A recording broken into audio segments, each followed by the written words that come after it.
Hey guys, tonight we're diving deep into one of history's strangest rabbit holes, the world of medieval royalty and what happens when you keep marrying your cousins for a few too many generations. Spoiler alert, it's not good. You probably won't survive this journey genetically speaking, but it is fascinating. So before you get comfortable, take a moment to like the video and subscribe, but only if you genuinely enjoy what I do here. I'm curious, what city are you listening from tonight? And what time is it where you are? Drop it in the comments. I love seeing how far this sleepy little history community stretches. Now, dim the lights, maybe turn on a fan for that soft background hum, and let's ease into tonight's journey together. Picture this: the crackling of fire in a stone hall, flicker of candlelight catching on silver goblets, and a young noblewoman in velvet robes being introduced to her future husband, who is also casually her cousin, or her uncle, or her nephew. Welcome to the elite world of medieval European aristocracy, where bloodlines mattered more than biology and love had absolutely nothing to do with marriage. The term inbred carries a punch today, but in the medieval context it was strategy. Dynasties like the Habsburgs, the Capetians and the Trastamaras didn't just intermarry for fun. They did it to hoard power, land and legitimacy. If you marry your cousin, you don't lose any castles. If you marry a foreigner, suddenly someone else is raising your heir in a rival kingdom. So the logic was clear even if the consequences weren't. Yet over generations, that logic led to genetic whirlpools that birthed some of the most fascinating and tragic figures in European history. You're going to meet women tonight who are daughters of double first cousins, nieces married to their uncles, and sisters married off to their first cousin once removed. These aren't just mathematical absurdities, they were real women with complicated lives, deep loyalties, and sometimes shocking symptoms of what happens when your DNA plays the royal version of musical chairs. We'll visit stone palaces in Spain, gloomy castles in Austria, and glittering courts in France and the Low Countries. You'll watch as empires rise and fall around these women, many of whom, let's be honest, never got a say in the matter. Take the Habsburgs, for instance, the undisputed champions of European inbreeding. Their family tree isn't so much a tree as a wreath. They built a global empire on marriages, each one drawing the family net tighter until it practically strangled itself. And while we'll spend time with some of the more infamous male Habsburgs later, it's the women who carried the generational load, both politically and genetically. These women were the mothers of kings and queens, the breeders of empire, and the unfortunate bearers of some truly unlucky traits. But it wasn't just the Habsburgs. The Capetians of France, the Trastamaras of Spain, and even the Plantagenets of England dipped their toes in the same shallow gene pool. The goal was always the same: consolidate claims, prevent civil war, and lock down dynastic legitimacy. But with that came feuds, forced marriages, and a trail of noble women who spent their lives navigating a world where family meant everything and meant way too much. What's wild is how obvious some of the side effects became over time: elongated jaws, fertility issues, recurring mental illness, stillbirths, and strangely shaped skulls pop up again and again in royal lineages, yet nobody seemed all that eager to change course. Even the church, which technically forbade incestuous marriages past a certain degree, made exceptions for royals. The Pope would often grant a dispensation, basically a holy permission slip for yet another cousin marriage, as long as it kept the peace. Here's the kicker: modern geneticists have actually studied some of these lineages and confirmed what those medieval matchmakers refused to see. Inbreeding coefficients, yes, that's a thing, are measurable, and several royal offspring had scores comparable to the children of sibling unions. One of the highest ever recorded, Charles II of Spain, whose tragic tale we'll save for the end. But spoiler, he couldn't chew food properly, couldn't walk without help, and likely had the mental development of a 5-year-old. And yes, he had a lot of aunts and uncles who were also his cousins. Of course, not every royal woman with a tangled ancestry suffered overtly. Some were brilliant rulers, effective diplomats, and adored queens. One of the fringe debates among historians today is just how much inbreeding actually influenced personality or mental stability. For example, was Joanna the Mad of Castile actually insane, or just caught in a brutal political trap where her erratic behaviour was exaggerated to keep her from ruling? Was her daughter's melancholy a symptom of family genetics or the result of a lifetime trapped between power and duty? This kind of question pops up a lot when you start pulling threads on these women's lives. How much was nature and how much was nurture? These women weren't just passive figures, They were queens, regents, and mothers shaping the future of empires. Some of them ruled directly, others ruled through their sons or husbands, and they all bore the burden of dynastic duty in a way their male counterparts didn't. A prince might go off to war or drink himself to death, but a princess was expected to marry whomever the crown required and produce heirs, no matter how many miscarriages, deformities, or depressions came along the way. In the next sections, we'll meet specific women whose stories exemplify this strange intersection of politics, genetics, and deeply personal struggle. You'll follow Isabella of Habsburg as her bloodline loops inward, Joanna of Castile as her sanity is questioned, and Eleanor of Portugal as she marries her own uncle to cement imperial power. Along the way, we'll sprinkle in facts you've never heard before, like which queen's jaw had to be redrawn in official portraits, or which princess was technically her husband's great-aunt. So buckle up, gently. The next few hours might just make you grateful for your boring, unroyal DNA. So let's head straight into the tangled tapestry of inbred nobility, with a woman who is practically the poster child for what happens when your entire family tree folds in on itself like an origami disaster. Isabella of Habsburg. If you've ever wondered what it's like to be the result of multiple generations of cousin marriages, well, meet Isabella. She doesn't just belong to the Habsburg dynasty, she is the Habsburg dynasty, rolled up into one velvet-draped, highly ceremonial genetic loop. Born in 1501, Isabella was the daughter of Philip the Handsome and Joanna of Castile, aka Joanna the Mad, who we'll meet properly in the next section. For now, just note that Isabella's parents were both grandchildren of the same royal couple, John II of Aragon and Isabella I of Castile. That means Isabella's family tree was already bending awkwardly in on itself from the moment she cried her first baby cry in Brussels. And by the time she reached marrying age, around 13 because of course she did, her value wasn't about her smile or her charm, it was all about the blood, that Habsburg blood. She was married off to Christian II of Denmark, Norway and Sweden, a man described by contemporaries as mercurial, which is a polite way of saying he was probably a bit of a nightmare. Their marriage was political like every marriage of the age, but it also had an edge of desperation. Christian needed allies, and the Habsburgs needed influence in Scandinavia. Isabella was the literal body through which that influence would flow. Her uterus was now official royal policy. Here's where it gets complicated, because of course it does. Christian wasn't exactly stable. He was charming at times, yes, and he clearly liked Isabella, but he also had a favourite mistress, Dyveke Sigbritsdatter, whom he refused to abandon even after marrying the Habsburg princess. Dyveke was low-born, not even nobility, and Isabella had to sit there in her Danish castle, pregnant with the future, while her husband paraded his mistress around court like a new horse. That must have stung, even for someone raised to accept political marriages as part of the royal gig. But Isabella held her own. She bore Christian 6 children, 3 of whom survived infancy, which in itself was a miracle, given the gene pool and the general medieval lack of sanitation. One of her sons, John, would have a short life, but her daughter Dorothea would go on to marry another cousin naturally. Isabella's influence at court grew, particularly after Dyveke died suddenly, maybe from poisoned cherries, maybe not. The truth is murky, and so are the rumours. Some whispered that Isabella or her allies had a hand in it, but there's no hard proof. Just a sudden vacancy in the royal mistress role and a queen who stepped up into real power. And yet the genetic weight of her ancestry didn't disappear. Isabella herself suffered from bouts of illness that some historians now think might have been linked to haemophilia, or a similar inherited disorder. She died young, just 24 years old. The official cause? A sudden illness, the medieval catch-all term for anything from tuberculosis to a stroke to, well, inherited genetic dysfunctions we can't pin down from the comfort of our modern armchairs. A quirky fact about Isabella's brief life: she was fluent in at least 5 languages, thanks to her Habsburg upbringing. These weren't "I can ask where the bathroom is" skills either.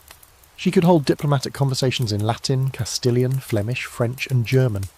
Her letters reveal a sharp mind, a touch of sarcasm, and a keen understanding of the politics around her.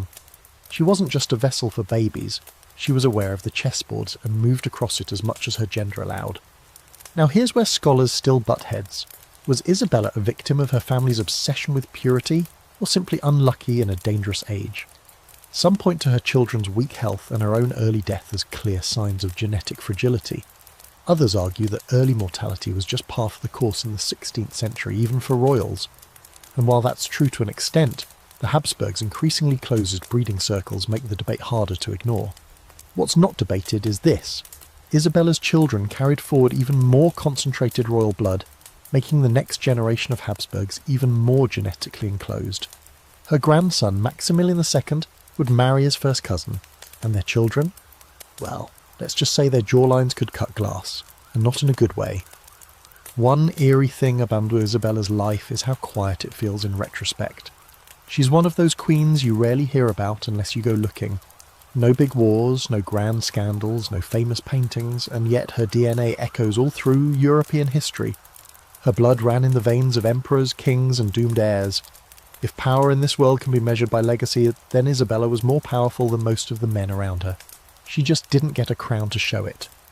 You almost want to go back in time and whisper to her through the veil of centuries on. Hey, maybe skip that cousin. Maybe tell your daughter to try someone new, like someone not related. But you know she couldn't. That was the game, and she played it as well as anyone with her last name could.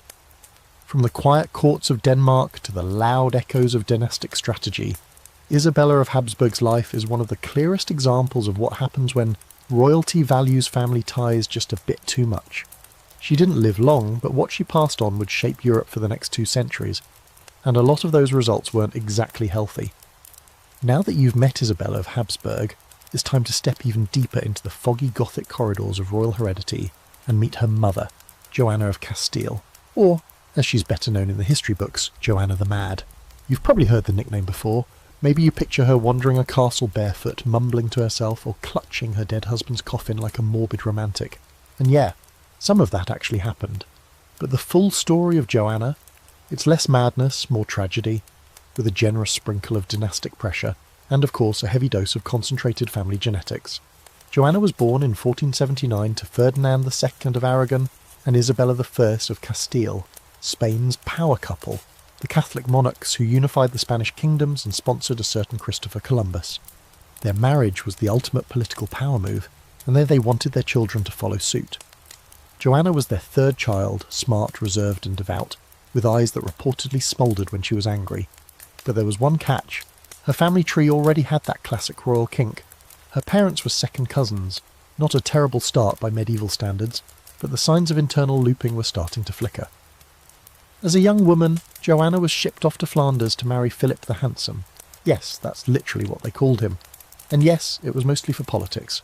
Philip was the son of Holy Roman Emperor Maximilian IV and Mary of Burgundy, and this union was meant to forge a powerful European alliance.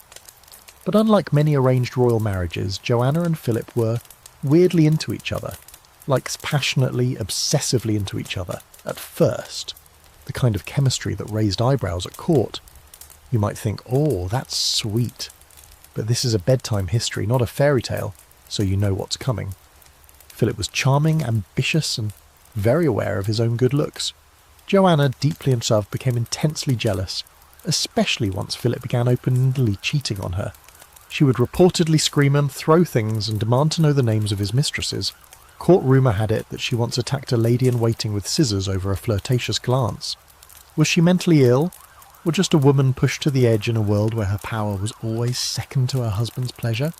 Things only got worse when her mother, Queen Isabella, died and Joanna became Queen of Castile. On paper, this should have made her one of the most powerful women in Europe, but Philip wasn't having it. He tried to muscle in as king, claiming Joanna was too unstable to rule. Her father, Ferdinand, did the same thing. Both men wanted control over Castile, and both used Joanna's supposed madness as an excuse to take it from her. What followed was a slow, relentless campaign to paint her as unfit, a narrative that stuck, partly because it was convenient and partly because Joanna did start to show signs of emotional collapse. After Philip's sudden death in 1506, he reportedly drank cold water after playing a vigorous game of ball, and it shocked his system, which, yeah, sounds fake. Joanna's grief became extreme. This is where the famous coffin story comes in. She had his body embalmed, refused to bury it for years, and travelled with the casket across Castile, stopping at monasteries and demanding prayers for his soul. Some say she opened the coffin periodically to gaze at him. Others claim she refused to allow any women near it, fearing they might seduce his corpse. Okay, that part does edge into mental illness territory. But hold on, this is where modern historians start side-eyeing the narrative. Yes, Joanna's behaviour was eccentric, even disturbing, but was it madness or grief, weaponised by power-hungry men? She had just lost her husband, was being isolated from her children, and had everyone around her gaslighting her into thinking she was unwell. Even her attendants were under orders to keep her under control. When you're locked away in a cold castle with no friends, no allies, and a lifetime of dynastic expectation weighing on you, madness might just be the only way out. Here's the genetic kicker. Joanna's parents were related, Sind, and her husband was her second cousin. Their child, Isabella from the last section, was part of a lineage that was now officially swirling in on itself. And you can track Joanna's bloodline straight down to Charles II of Spain, whose family tree looks like a family tumbleweed. Also, here's a fringe fact you're not going to hear in most textbooks. Some 16th century doctors actually believed that uterine misalignment caused female madness, as in they thought her womb had literally travelled to her head. No joke. One account from a Spanish physician describes Joanna as being afflicted with a wandering womb, which they thought caused her hysteria. The solution? Herbal compresses, prayer, and once, wait for it, a suggested exorcism. Modern scholars love to debate whether Joanna really had what we'd now call bipolar disorder or schizophrenia, or whether she was a victim of socio-political abuse. One particularly interesting theory suggests she may have had a form of post-traumatic stress disorder brought on by constant betrayal and the deaths of her children. Because yes, while she was confined in Tordesillas for nearly 50 years, her children died one by one, usually far from her. She was denied the chance to raise them, see them, or even grieve them properly. And yet, through all this, she remained technically Queen of Castile. Her signature still sealed royal decrees. Her presence still mattered, if only as a figurehead. And the dynasty rolled on, through her blood and her heartbreak. So what's the takeaway here? Joanna wasn't just the mad one, she was the product of strategic inbreeding, the pawn of rival male egos, and maybe, just maybe, a woman who saw too much and cracked under the pressure. But her legacy didn't crack. Her children would go on to shape Europe, and her story remains one of the most haunting examples of what happens when you mix too much royal blood with too little compassion. Next, we'll meet another woman from a royal bloodline tangled in its own reflection, Blanche of Castile, who finds herself caught in the push-pull of French and Spanish dynasties. But first, let Joanna linger in your mind for a moment. Alone in a fortress, her world shrinking, her love unburied, her name etched into history not for what she did, but for what they said she was. Now your eyes drift toward another castle corridor, lit by a flickering rushlight and echoing with footsteps that trace centuries-old ambitions. Tonight, we cross the Pyrenees into a tale not quite as gothic as Joanna's, but every bit as woven with dynastic pressure and genetic déjà vu. Meet Blanche of Castile. She doesn't get the kind of historical spotlight that queens like Eleanor of Aquitaine or Catherine de Medici basked in, but don't let that fool you. Blanche was a linchpin in one of Europe's most tangled noble nets, and like many royal women of the time, she was born into a family already looping back in on itself. Blanche came into the world in 1188, the daughter of King Alfonso VIII of Castile and Eleanor of England. Yes, that Eleanor, daughter of Henry II and Eleanor of Aquitaine. That made Blanche a granddaughter of two powerful dynasties. Her blood was a potent blend of English Plantagenet ambition and Spanish Trastamara pride. It also meant her family tree had already begun its slow spiral, because the Castilian and French royal lines weren't shy about marrying cousins when it kept power close. At the age of 12, Blanche was sent off to France to marry Louis, the son of King Philip II. But hang on, she wasn't actually the original choice. The French had originally wanted her sister, Urraca, but when a last-minute switch-up happened, one that scholars still squint at with suspicion, Blanche was plucked instead. Why the change? Some say Urraca was too Spanish, or that Blanche simply had a better temperament. Others hint at something less flattering. Urraca may have shown signs of inherited instability, and the French crown didn't want to risk it. Whether that's true or just a smear campaign cloaked in diplomacy, we'll never know for sure. Blanche married Louis VIII of France in 1200 and quickly proved herself far more than a ceremonial wife. When Louis became king, she stepped up not just in courtly presence, but as a political force. And when he died in 1226, leaving their son Louis IX, later St. Louis, as a boy king of 12, Blanche didn't blink. She declared herself regent and ran France like a queen who'd been waiting a whole life for the chance. And she had. While other women were sewing tapestries and birthing heirs, Blanche was drafting treaties, intimidating barons, and keeping the fragile Capetian hold on France intact. But here's the part we're here for. Blanche's bloodline. She and Louis VIII were third cousins, close enough that the church had to grant a dispensation for the marriage. It wasn't exactly scandalous by the standards of the day, but it was part of a growing pattern of dynasties interweaving themselves so tightly that marriage options became less about finding a match and more about finding someone you weren't related to. And with Blanche, that issue just kept compounding. She had 13 children, though only a few survived to adulthood. Louis IX, of course, became a king and later a saint, but scholars have often pointed out that several of his siblings had health problems or died young. Common, yes, but statistically higher than normal even for the time. One theory suggests Blanche and Louis's shared Plantagenet ancestry may have carried some form of inherited immune weakness, though this remains speculative. Another quirky rumour, that Blanche was so obsessed with keeping her son pure that she discouraged him from sleeping with his wife. Some even whispered that she had an unnatural attachment to him, though that's probably more medieval gossip than reliable record. Still, it speaks to the way Blanche was viewed. Intense, commanding, and always just a bit unsettling. You don't get to rule as a woman in the 13th century without people throwing a little suspicion your way, especially if you're doing it successfully. And Blanche was successful. She not only held France together during her son's minority, but she later returned to regency when he left for crusade. For years, she governed with a stern hand and a sharp eye, navigating rebellions, famine, and papal politics with barely a stumble. But the toll on her family, and possibly her children's health, remained an undercurrent.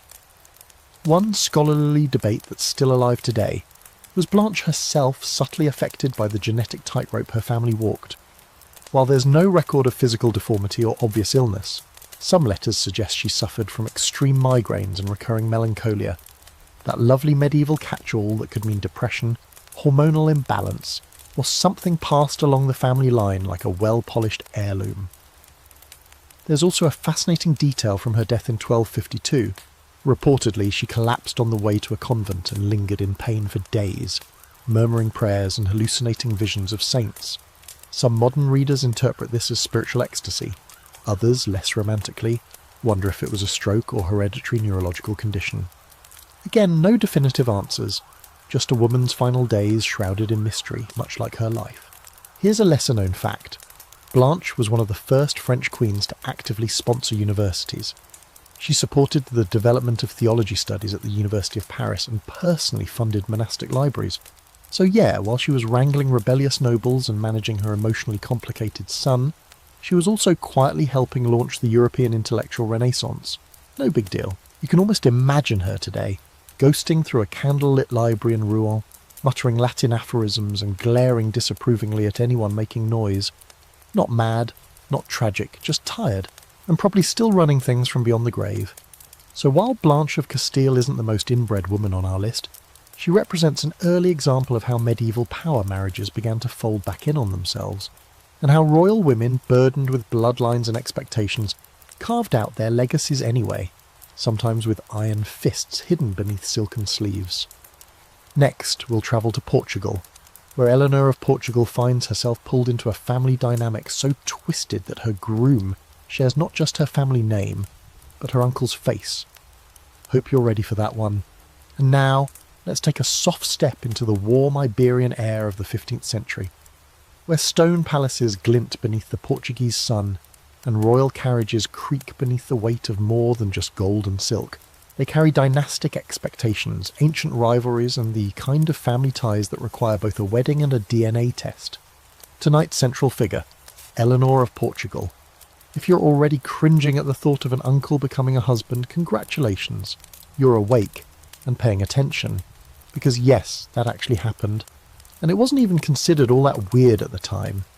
Eleanor was born in 1434 into the House of Avias, a branch of the Portuguese royal family, known for its tangled roots and political ambitions.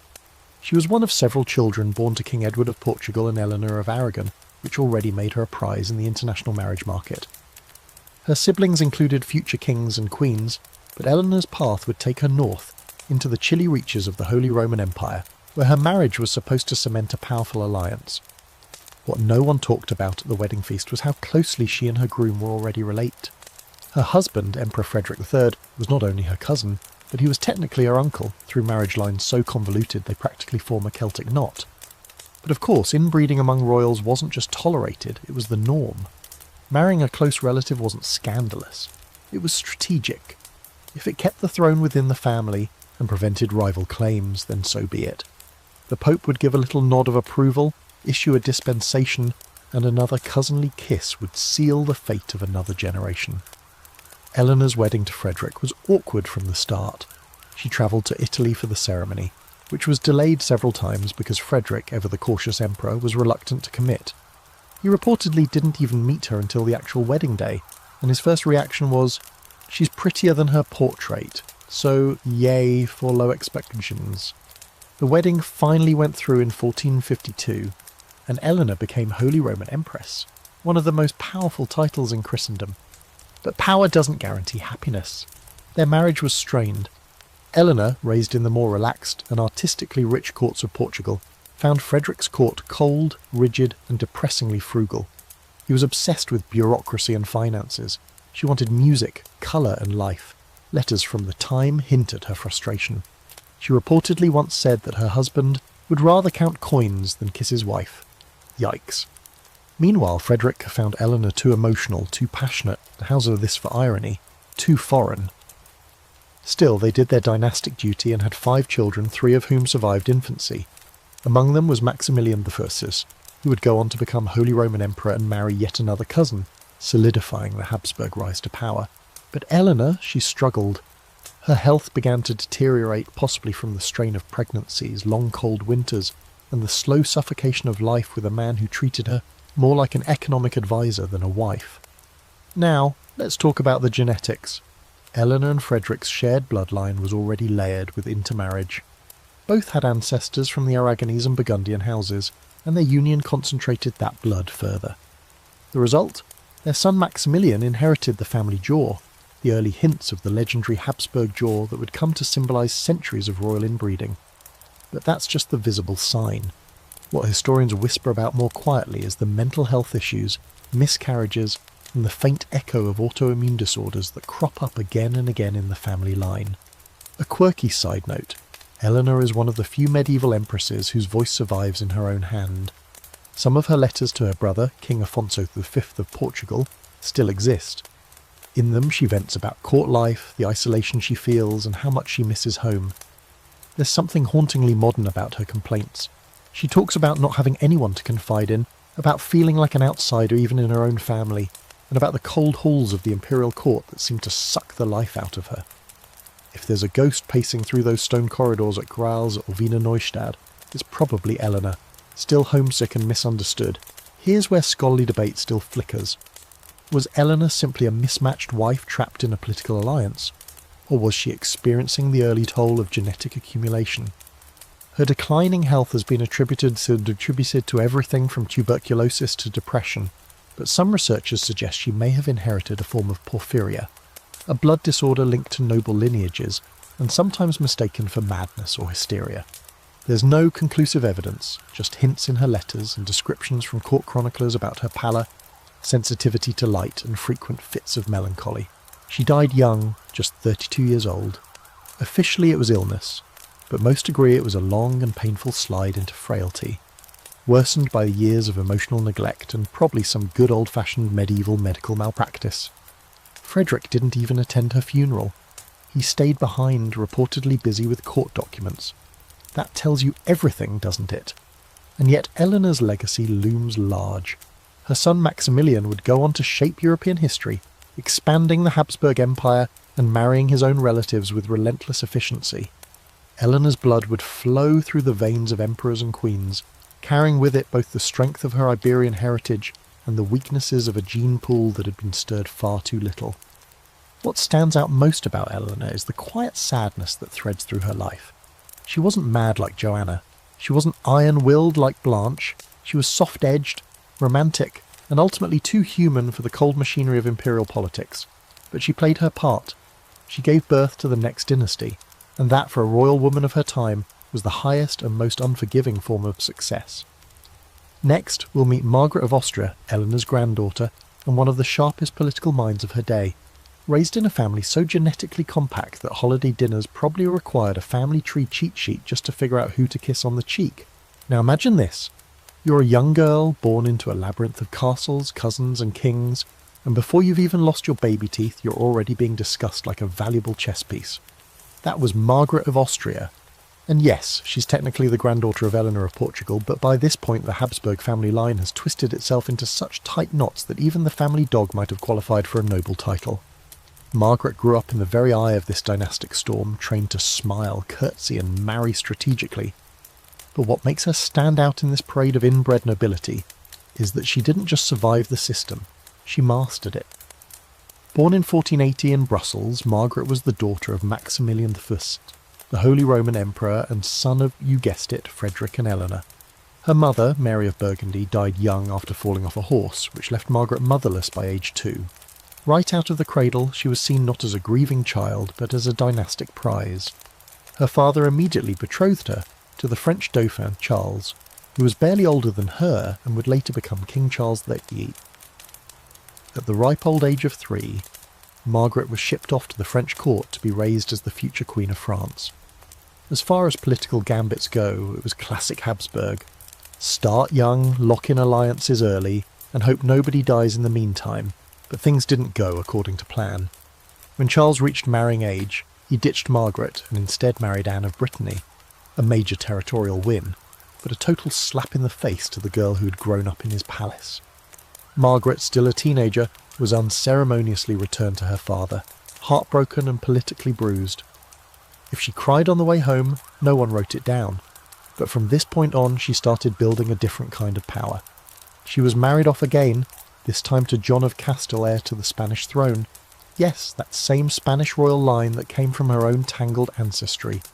Once again, the genes looped together, like tangled Christmas lights.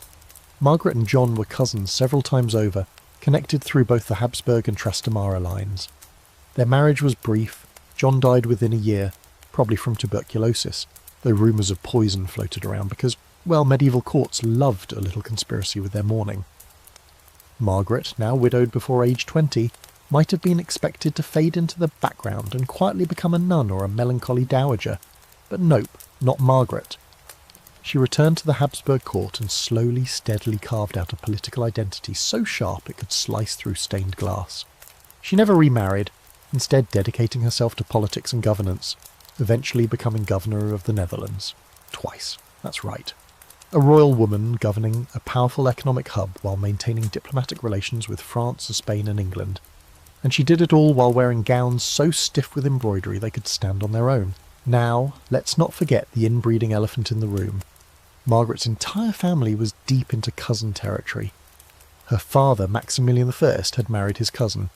Her brother, Philip the Handsome, would marry Joanna of Castile, who was also their cousin. Margaret herself had married her cousin. The Habsburg family tree by this point resembled a Mobius strip, and you can start to see the effects. Her brother Philip died young of fever, and his son Charles V would inherit so much consolidated genetic baggage that his chin could be spotted from orbit. But Margaret, she didn't seem to suffer physically from the family's favoured marital policies. She was sharp, healthy for most of her life, and politically astute. Some historians point to her as a rare example of a Habsburg woman who defied the decline. Still, her life wasn't untouched by the consequences. As guardian of her niece and nephew, Charles V and his siblings, she was intimately aware of the psychological and physical toll the family bloodlines were starting to take. One of her nieces, Eleanor of Austria, would go on to marry yet another cousin. Another, Catherine, would marry King John III of Portugal, her double first cousin. Margaret arranged many of these marriages herself, fully aware of the genetics involved, but also boxed in by political necessity. A quirky fact, Margaret had a pet monkey named Barb and was famously fond of her collection of books, tapestries and art. She was also an avid letter writer. Her correspondence with her cousin, the famed humanist Erasmus, reveals a woman of intelligence, wit and occasional dry sarcasm. In one letter, she describes a courtier as having the charm of a leaky wine barrel, which frankly should be embroidered on a pillow. Scholars still debate just how powerful Margaret really was. Some say she was merely a figurehead, executing the plans of her male relatives. Others argue she was the puppet master, subtly influencing the direction of Habsburg Europe from behind the velvet curtain. There's evidence for both. What's certain is that kings wrote to her for advice, ambassadors reported to her, and her policies kept the Netherlands relatively stable during years of upheaval. Not bad for someone who'd been used like a pawn in 2 failed marriages before her 20th birthday. Margaret died in 1530 at age 50 from complications after stepping on a nail, proving that not even imperial savvy can save you from tetanus. But her death was deeply mourned. Even Erasmus wrote in grief, saying that Europe had lost one of its finest minds, not one of its finest women, mind you, its finest minds. High praise from a Renaissance intellectual. In the end, Margaret of Austria stands as a sharp contrast to so many of the tragic, wilting flowers that populate royal family trees. She may have been born from the same inbred tangle, but she bloomed on her own terms. She arranged the very marriages that would further twist her family's genetic fabric, yes, but not out of cruelty or blindness. She was playing the only game allowed to her, and she played it better than most. Next, we'll head into England to meet one of Margaret's future sisters-in-law by marriage, Catherine of Aragon. Another princess of Castile, another victim of the cousins' stacking, and the woman who would eventually face off with Henry VIII in a marital battle for the ages. You hear the clink of golden goblets, the rustle of silk skirts, the echo of Latin prayers drifting through a stone chapel lit by thin beams of morning light. You're in England now. Early 16th century, just before everything goes off the rails, and at the centre of this poised, polished moment is a young woman with a serene smile and a bloodline more knotted than a sailor's test. Catherine of Aragon. You probably know her as Henry VIII's first wife, the one he dumped for Anne Boleyn, sparking his religious firestorm and beheading spree. But before all that drama, Catherine had already lived a life that reads like a dynastic instruction manual titled How to Marry Your Cousins and Lose Everything. Anyway, Catherine was born in 1485, the youngest daughter of Ferdinand of Aragon and Isabella I of Castile, the same power couple we met earlier when Joanna the Mad was crying into her embroidery. Catherine was the afterthought baby, born right around the time Spain was finishing up its Reconquista and evicting the last Muslim rulers from Granada. So she entered the world at a triumphant, bloody moment, her parents now the united Catholic monarchs, their children purebred dynastic gold. Now, let's take a peek at that family tree, shall we? Her parents were second cousins, part of the Trastamara dynasty that had already been intermarrying with each other, and with various branches of French, Portuguese and Burgundian nobility. That meant Catherine had Habsburg blood on both sides, as well as Plantagenet blood through earlier generations. Her double cousin status wasn't some weird exception, it was practically a feature. In fact, Catherine was pre-packaged for royal marriage. Bilingual, pious, educated, and genetically engineered to match up with every major ruling house in Europe. At just 3 years old, she was promised to Arthur, Prince of Wales, son of Henry VII of England. By age 15, she was shipped off to a cold Tudor court with her dowry, her ladies-in-waiting, and more Spanish lace than an entire convent. The wedding happened in 1501, a grand ceremony that was equal parts diplomatic showcase and political insurance. Arthur was the future king, and Catherine, his Spanish bride, was expected to sew Spain and England together at the hip. A few days after the wedding, they were reportedly sent to bed with enough ceremony to fill a novel. The court watched them climb into bed together, then left the couple alone to begin what everyone assumed would be a long and fertile partnership. And then Arthur died. 5 months into the marriage, he was gone, possibly from the sweating sickness, possibly tuberculosis. Suddenly the grand plan unravelled. Catherine was left stranded in England, her dowry only partially paid, her future unclear, and her virginity under suspicious review. You see, whether or not she and Arthur had actually consummated their marriage would become the hottest theological debate in Europe 2 decades later, but at the time it was just humiliating. Still, the dynastic wheels kept turning. Within a year, Henry VII proposed a new plan. Catherine would marry Arthur's younger brother, Henry, who would one day become that Henry. There was one little problem: marrying your dead husband's brother against church law. No big deal though, because Catherine swore up and down the marriage was never consummated, and Pope Julius II granted a papal dispensation. The wedding wouldn't happen until 1509, after Henry VII died, and young, athletic golden boy Henry VIII ascended the throne. And for a while it seemed like everything was going to be fine. Catherine was Queen of England, adored by the people, fluent in Latin, devoted to religion, and often more politically savvy than her husband. She even served as regent while Henry was off playing soldier in France, and managed to pull off a stunning victory against the Scots at the Battle of Flodden. But beneath the pearls and courtly dances, the dynasty's foundation was already cracking. Catherine's pregnancies were a tragedy in slow motion. She was pregnant at least 6 times. Only one child, Mary, survived.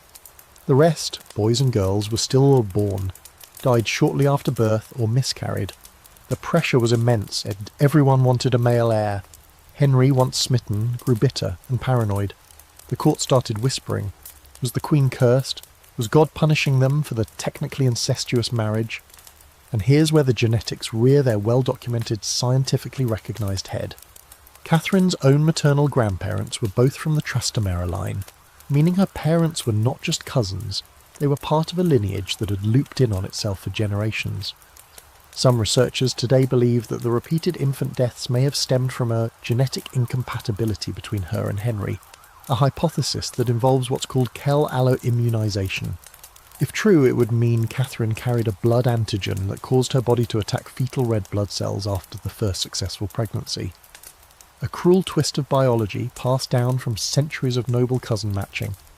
But back then no one could name it. They just saw failure, and failure in a queen always ends badly. By 1525, Henry had fixated on Anne Boleyn. Catherine was pushed aside, stripped of her titles and confined. She refused to agree to an annulment, insisting she was Henry's lawful wife and queen. This wasn't just personal, it was spiritual. Catherine believed, to the bitter end, that her marriage had been holy, her role ordained by God, and her daughter Mary the rightful heir. Her refusal sparked the English Reformation.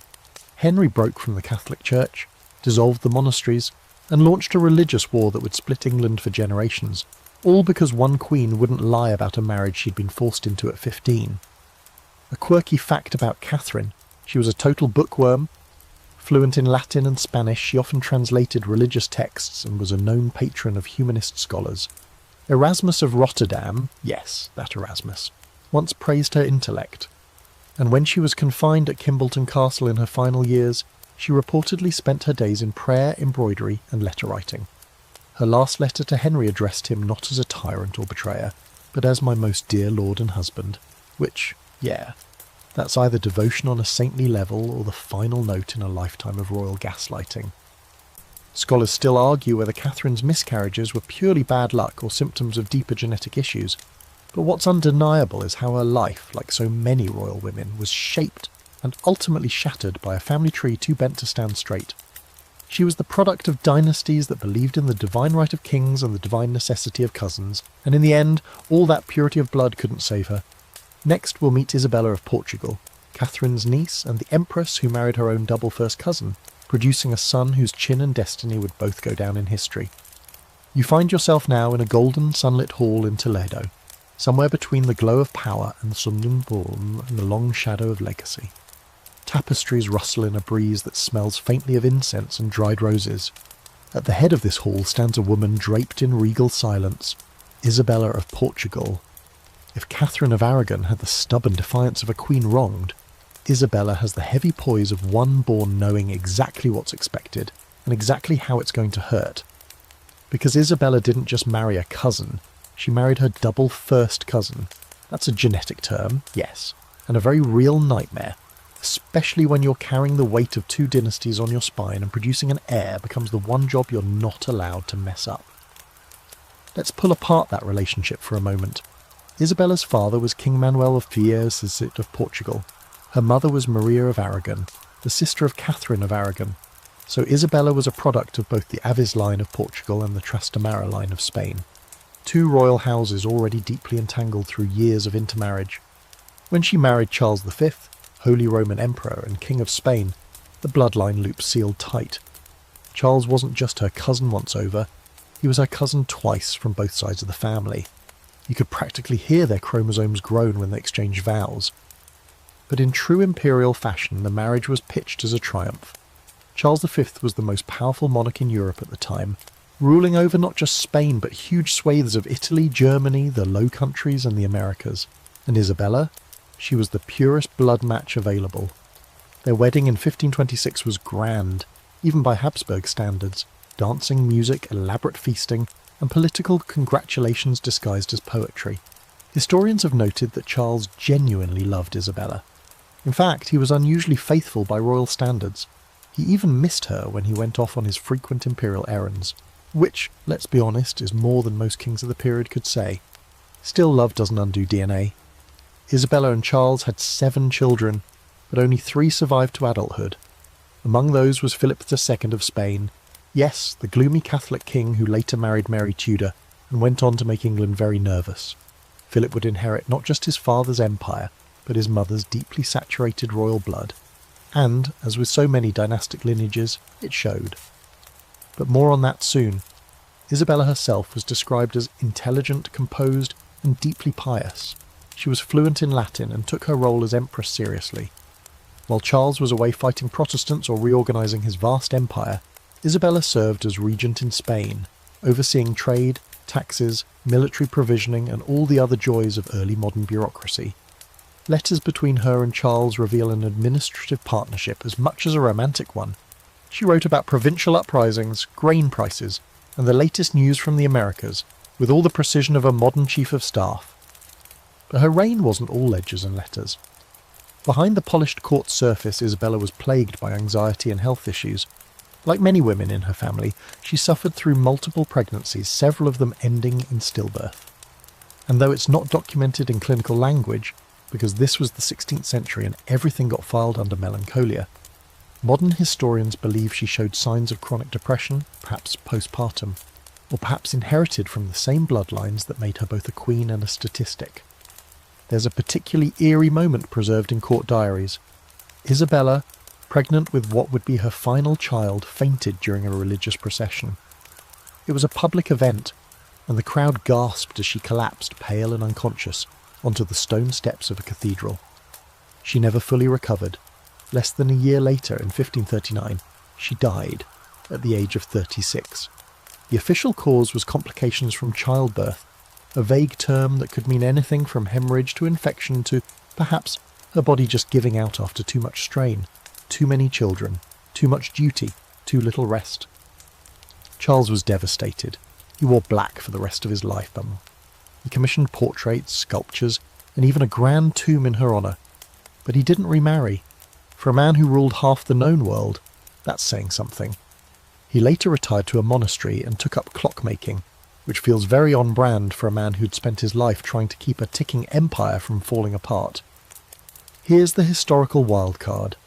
Isabella's bloodline, intensely inbred, meticulously preserved, produced Philip II, who then went on to marry his own niece and later his own cousin.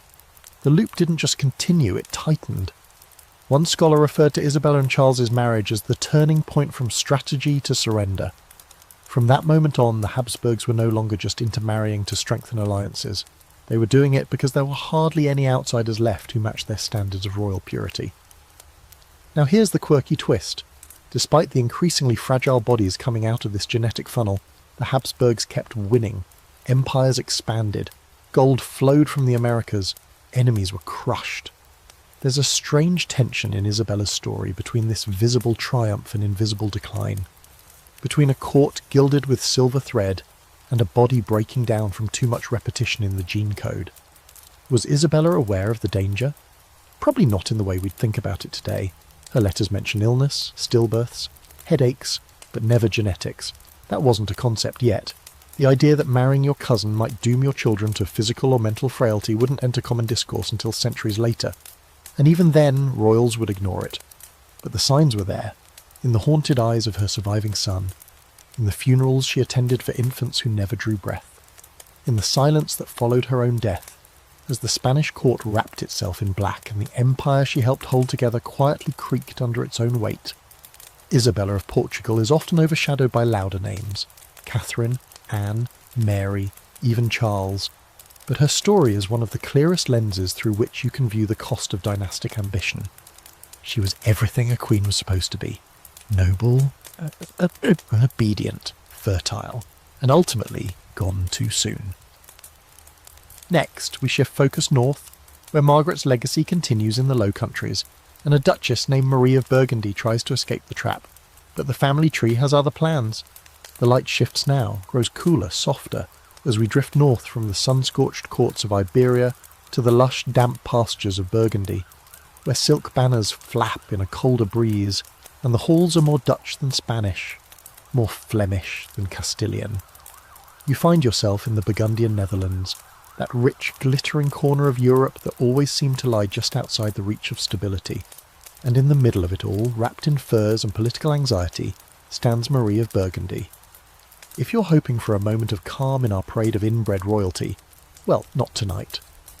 Marie is another noblewoman tangled in the Habsburg web, and though she tries to claw her way out, fate and family have other plans.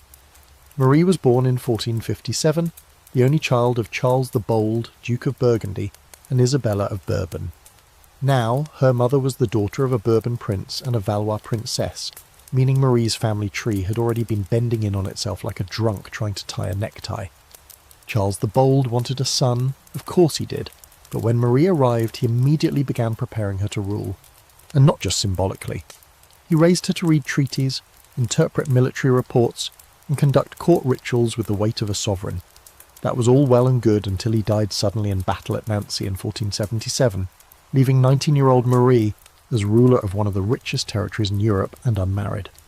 Cue the political feeding frenzy. France, always circling Burgundy like a hungry wolf, moved fast. King Louis XI wanted Marie to marry his son and take Burgundy with her into French hands. The Low Countries weren't having it. They preferred the Habsburgs. Yes, those charming overlords of cousin marriages and imperial ambition. So the Burgundian nobles made their move. They offered Marie's hand to Maximilian of Austria, son of Emperor Frederick III. And yes, if that name sounds familiar, it should. That's the same Maximilian who was the son of Eleanor of Portugal and Frederick III, meaning, you guessed it, another round of cousin knots just got added to the pile. Marie, to her credit, wasn't all that thrilled about the idea. She'd been educated to rule, not just to serve. She reportedly delayed the marriage negotiations, insisting on favourable terms. And in a rare medieval flex, she also issued the Great Privilege, a document that gave significant power to the local provinces in exchange for their support. That wasn't just politics. It was rebellion against the centralised royal control that her suitors, especially the French and Habsburgs, preferred. But in the end, the dynastic machine won.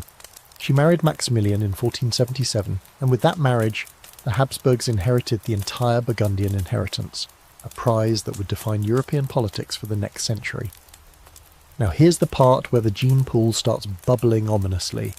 Marie and Maximilian were distant cousins, connected through generations of Valois and Habsburg unions. Their children, therefore, were a perfect blend of French, Burgundian, Austrian and Iberian royal blood, none of which had ever spent much time outside the family circle.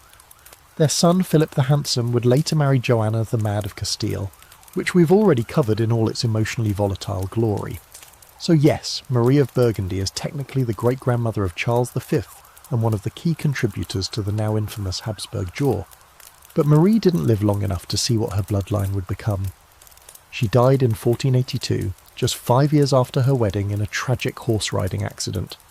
She was out hunting, a proper noble pastime, when her horse slipped on the muddy road and fell on top of her. Her back was crushed. She lingered in agony for several days before dying at the age of 25. The court went into mourning, Maximilian wept, and Europe once again found itself with a power vacuum shaped like a young woman. Here's the quirky detail. Marie was buried in Bruges, and her tomb remains one of the most visited sites in the city.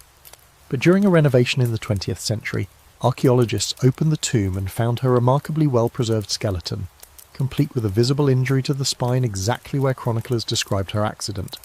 It's one of those eerie moments where legend and osteology meet under fluorescent lighting. So what do scholars make of Marie's role in the genetic arc of Europe? Some view her as a pivotal figure, not just a dynastic match, but the critical hinge that swung the Burgundian legacy toward the Habsburgs. Without Marie, there's no Charles V, no global empire, and possibly no grotesque accumulation of cousin-coded chromosomes. Others focus on her lost potential. As an educated, politically active young woman, she might have ruled Burgundy as an independent duchess, an alternative history where the Low Countries become their own powerhouse instead of yet another Habsburg annex. But history doesn't deal in what-ifs. Marie married the right man at the wrong time and died before she could shape her legacy. And that legacy ultimately became her descendants, long-faced, melancholic, sometimes brilliant, sometimes broken, but always bound to the throne by blood too thick to breathe freely. One final thought. Marie tried, in her brief rule, to decentralise power, to give voice to her people, and to resist the dynastic stranglehold of her time. But even her resistance became a tool of the empire. Her blood, her body and her banner all ended up under Habsburg control. It's the ultimate medieval irony. The more she tried to escape the family knot, the tighter it pulled around her. Next we head back into the heart of that knot and meet Anna of Austria, a woman who married her own nephew, and somehow didn't even make the top 3 weirdest Habsburg unions. Yeah, it's about to get darker. The air thickens as we travel now to late 16th century Spain, a time when candles flickered against stone walls already haunted by portraits with too many identical faces. Welcome to the court of Philip II, where the inbreeding isn't just an unfortunate footnote, it's the main feature. And here, standing quietly in a velvet gown that probably weighed more than a grown dog, is Anna of Austria. She's serene, devout, obedient, exactly what the Spanish court wanted in a queen. But behind that placid mask is a truth so twisted you could use it as a puzzle in a genetics class. Because Anna didn't just marry her cousin, she married her uncle, her actual biological uncle. That's right, she was 17, he was her mother's brother, and their shared genes could have won a family reunion bingo game in one turn. Anna of Austria was born in 1549, daughter of Maximilian II, Holy Roman Emperor, and Maria of Spain. Maria, in turn, was the sister of Philip making Anna both his niece and, thanks to the Habsburgs' ongoing commitment to the family circle, already his cousin through multiple other lines.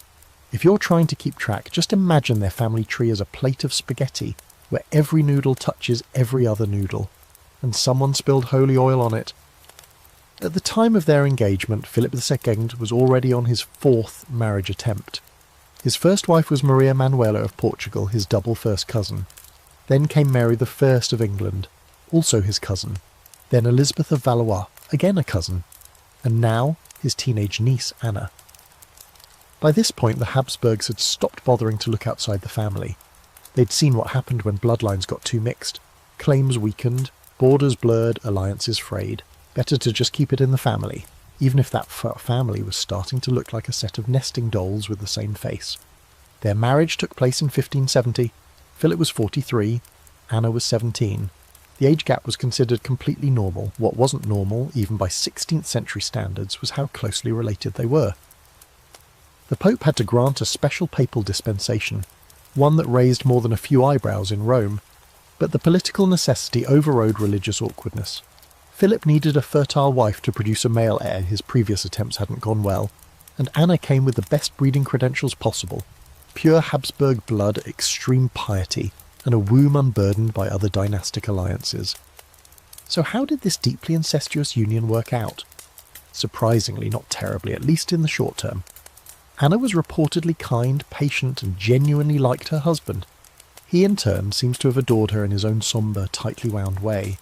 Unlike his previous marriages, this one was relatively peaceful. No public arguments, no scandal. She played her role as queen perfectly. Reserved in public, devoutly Catholic, endlessly maternal.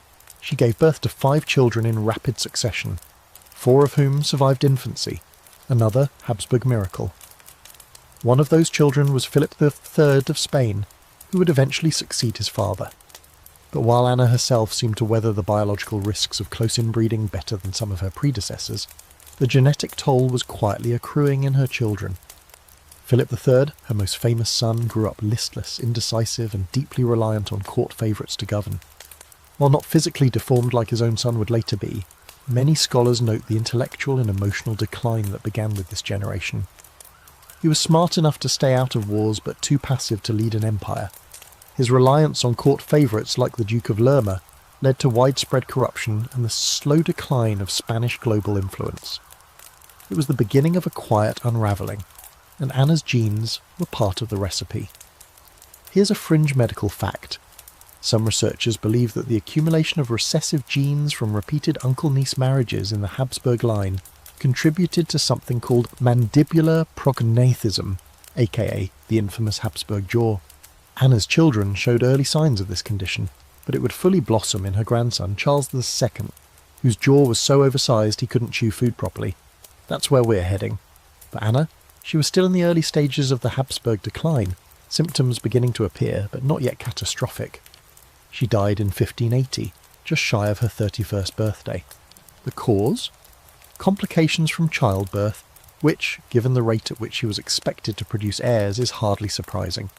Philip was devastated. For a man so emotionally buttoned up, his grief was palpable.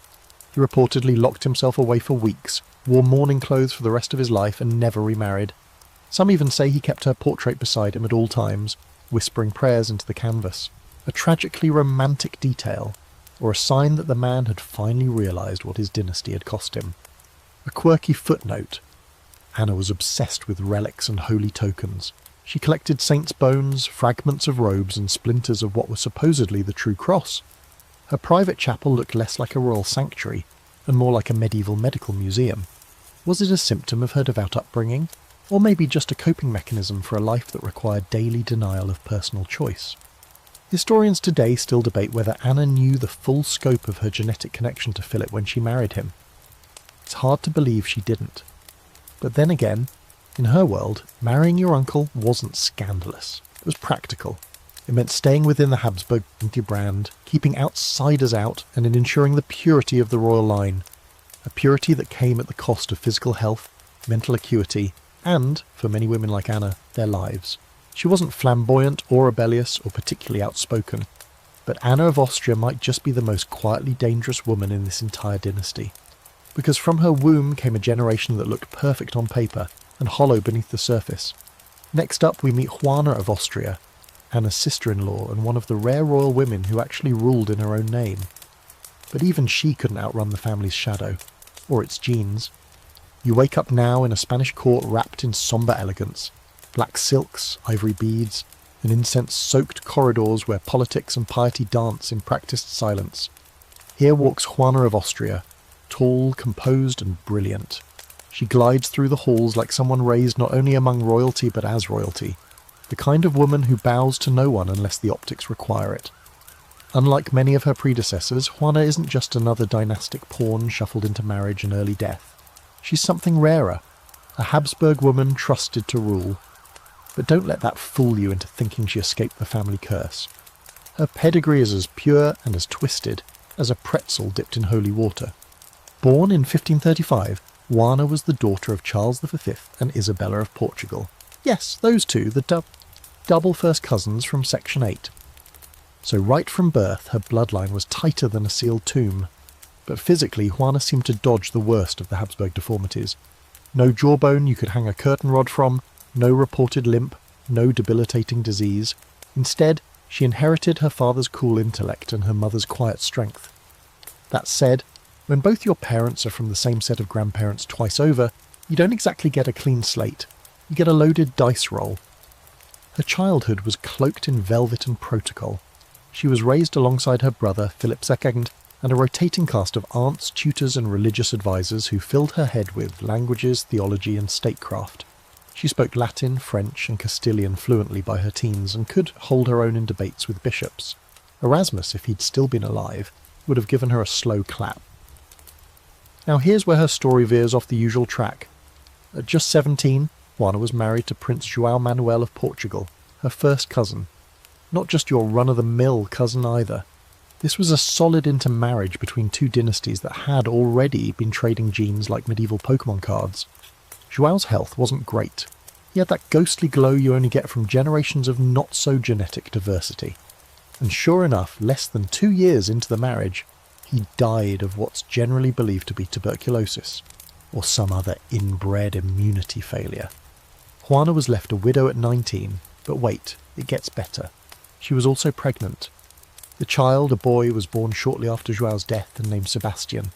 He would later become King of Portugal, and if you're imagining a strong, virile monarch ready to lead his people to glory, hold that thought. Sebastian was raised by priests, grew obsessed with crusading, and died in North Africa at 24, launching a succession crisis that would hand Portugal to Spain. But let's not get ahead of ourselves. Back to Juana. After her husband's death, the Portuguese court wanted her to stay and raise the new heir. Juana said absolutely not. She returned to Spain, without her son, mind you, and resumed life at her brother's court. And here's where she pulls off the Habsburg equivalent of a power move. Philip II appointed her regent of Spain while he travelled to England to marry Queen Mary. That's right, Juana of Austria ruling Spain in her brother's name. Not as a placeholder, not as a puppet. She governed for several years, overseeing finance, military matters, and diplomacy with the same authority a king would wield. And she did it with grace and very few public missteps. This was nearly unprecedented. Medieval and Renaissance courts were not exactly feminist havens. But Juana defied the norms. Even as she operated within a system built to exclude her, she knew how to speak its language, how to use its symbols, and when to stand absolutely still and let others collapse under their own weight. Of course, no Habsburg woman gets a totally clean ride. After her regency, Juana retired to a convent in Madrid, not out of a sudden fit of piety, but by her own calculated choice. She became a nun, yes, but also the convent's founder and spiritual director. The convent of Las Descalzas Reales, still standing today, was her kingdom in miniature, filled with art, relics, and silent power. She never remarried. Maybe she couldn't. Maybe she didn't want to. Scholars still debate whether her retreat to religious life was genuine devotion or a socially acceptable way to avoid becoming another pawn in the dynastic marriage game. Now, let's talk about her son again. Sebastian grew up in Portugal under his grandmother's care and a battalion of Jesuit tutors. Reports from his youth suggest he was pious, stiff, and disturbingly single-minded. No marriage, no heirs, just endless sermons about war and purity. When he finally launched his disastrous campaign into Morocco, many suspected he was trying to live out the holy war fantasies fed to him in childhood. He died in battle, his body never recovered. Portugal spiralled into political chaos, and the Spanish crown under Juana's brother Philip II claimed it. Juana never saw her son again after she left Portugal. She never returned for him. Whether that haunts her, we'll never know. Here's your quirky historical footnote. Juana had a reputation for never raising her voice. In a court filled with loud men shouting about lineage and honour, Juana whispered and got her way. There's an anecdote, possibly apocryphal, that during a tense council meeting she silenced a room of bickering ministers with a single raised eyebrow. That's the kind of queen energy we can all aspire to. So what's the scholarly debate around Juana? Some argue she was the last clean Habsburg, a woman who somehow avoided the worst physical and mental effects of inbreeding. Others think her health was the exception that proved the rule, a statistical blip in an otherwise steady decline. A few point to her decision to separate from her child and say she was cold, detached. Others see it as strategic genius, avoiding Portuguese court politics and securing her own power base.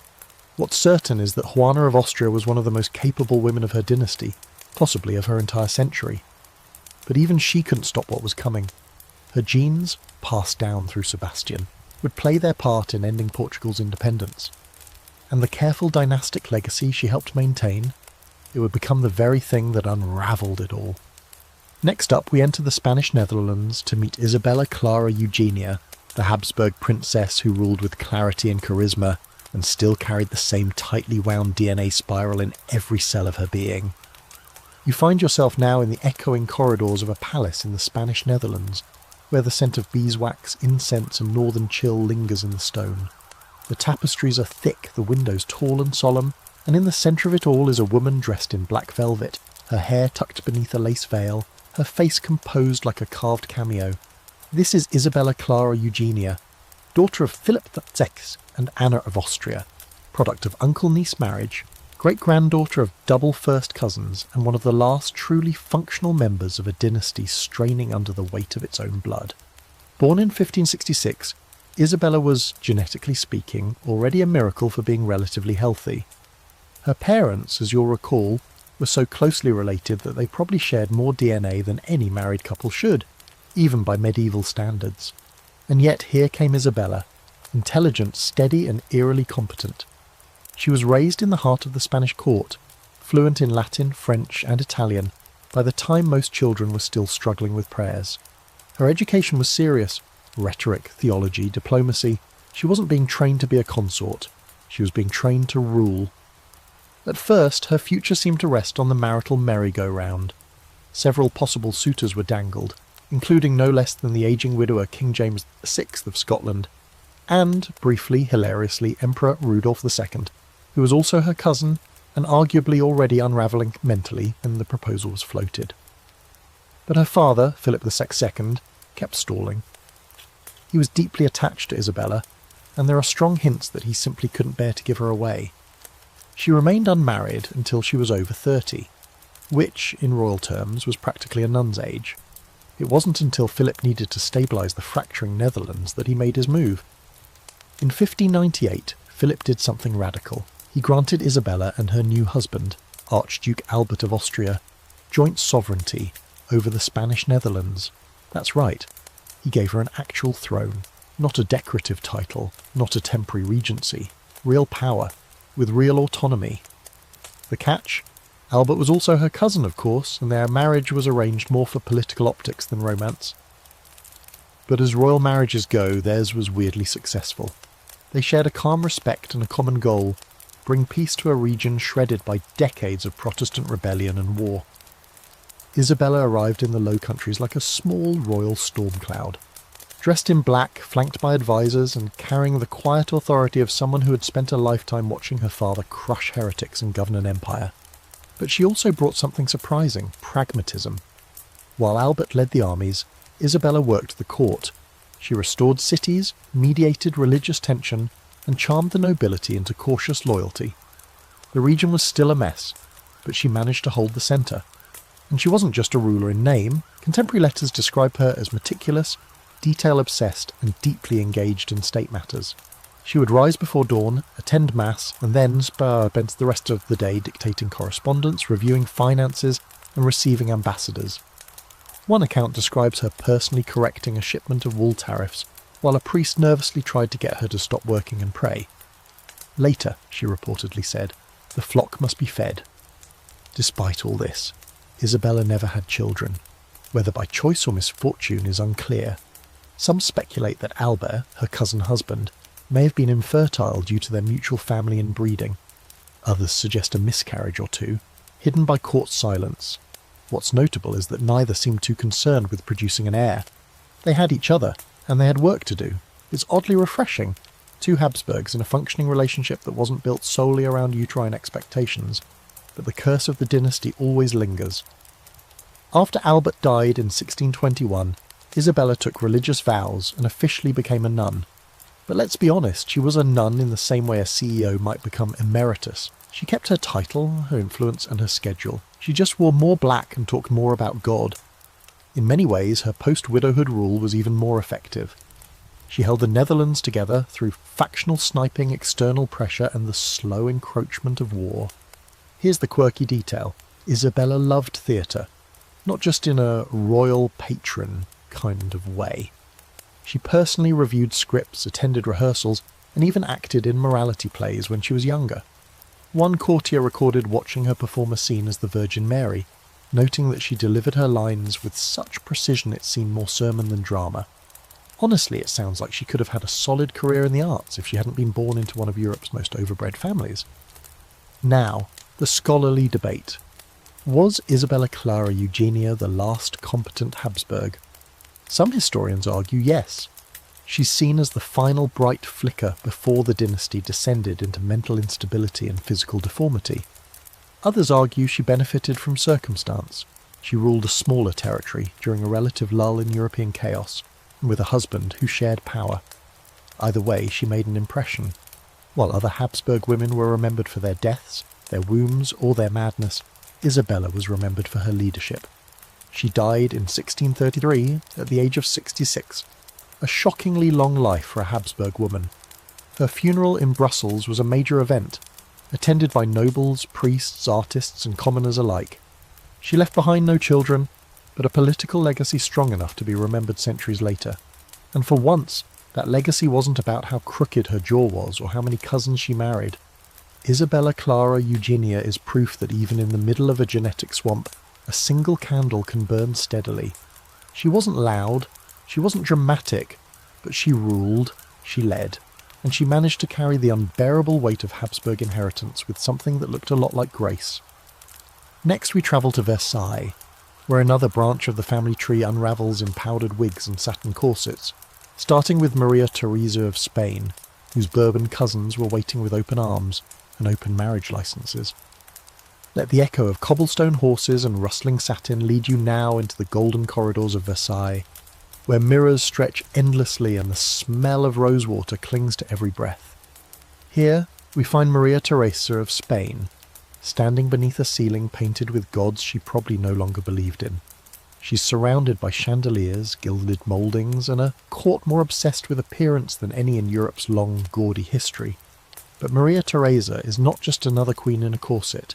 She is the living product of centuries of Habsburg intermarriage, carefully wrapped in taffeta and shipped north to become the wife of King Louis XIV of France, who also happens to be her double cousin. Born in 1638, Maria Theresa was the daughter of King Philip IV of Spain and Elizabeth of France. And already that's a red flag. Her parents were first cousins, her grandparents were first cousins, and her great-grandparents, you guessed it, also cousins. At this point, the Habsburg family wasn't just inbred, they were aggressively recycling their gene pool like a medieval eco-initiative gone horribly wrong. So when Maria Theresa entered the world, her destiny was already shackled to the idea of preserving this legacy, no matter the cost. She grew up in the rigid, sorrow-tinged court of Spain, surrounded by Catholic solemnity, funerary black clothing, and enough incense to fog up every memory. Her education was strictly religious, heavy on saints, light on strategy. She was taught to be obedient, chaste and silent, with the occasional music lesson thrown in to soften the edges. And then came the War of the Spanish Succession, followed by peace negotiations. France and Spain needed to seal the deal with a marriage, and Maria Theresa, only 20, untested and thoroughly Habsburg, was offered as the gift. Louis XIV, the Sun King, was everything her court was not. Flashy, confident, secular in a dangerous way, and drenched in power. He reportedly took one look at Maria Theresa and said, "She is the Infanta of Spain," which was either a compliment or a gentle acknowledgement that her reputation preceded her, like a politely coughing ghost. Their marriage was arranged with urgency. France wanted peace, Spain wanted dignity. The wedding took place in 1660 on the border between their kingdoms, and it included one of the most famous gestures in diplomatic history. Louis met Maria Theresa on a small island in the middle of a river, neutral territory, and took her hand with a smile that masked 20 layers of political calculation. From the start it was a mismatch. Maria Theresa was gentle, sheltered and painfully pious. Louis was worldly, calculating and frankly busy chasing his mistress. He had a string of lovers before and after the wedding, and his court was a dizzying place full of intrigue, coded glances and powdered whispers. Maria Theresa wasn't built for this. She tried, though. She smiled when required, bore Louis 6 children, though only one survived, and tried to navigate the court of Versailles without falling apart. But behind her jewelled eyes was a woman slowly unravelling from the inside out. Her Habsburg heritage wasn't just a footnote, it was visible. Portraits show her with the soft jawline and slightly receding chin that marked her as royal stock from the Spanish side. She was small, often unwell, and prone to what doctors at the time politely called nervous spells, fainting, headaches, periods of withdrawn silence that lasted for days. Today many suspect she suffered from chronic migraines, likely aggravated by the inbreeding and the constant stress of being an outsider in one of Europe's most judgmental courts. And let's not ignore the worst part, the children. Maria Theresa had 6, but only one, the Dauphin Louis, lived past childhood. The rest died of illness, often within months or even days of birth. The Bourbon line, though more genetically diverse than the Spanish Habsburgs, still bore the weight of that mingled blood. The child losses devastated her, though she rarely showed it in public. Louis, in contrast, moved on with the emotional elasticity of a man whose kingdom was always his first love. A quirky footnote.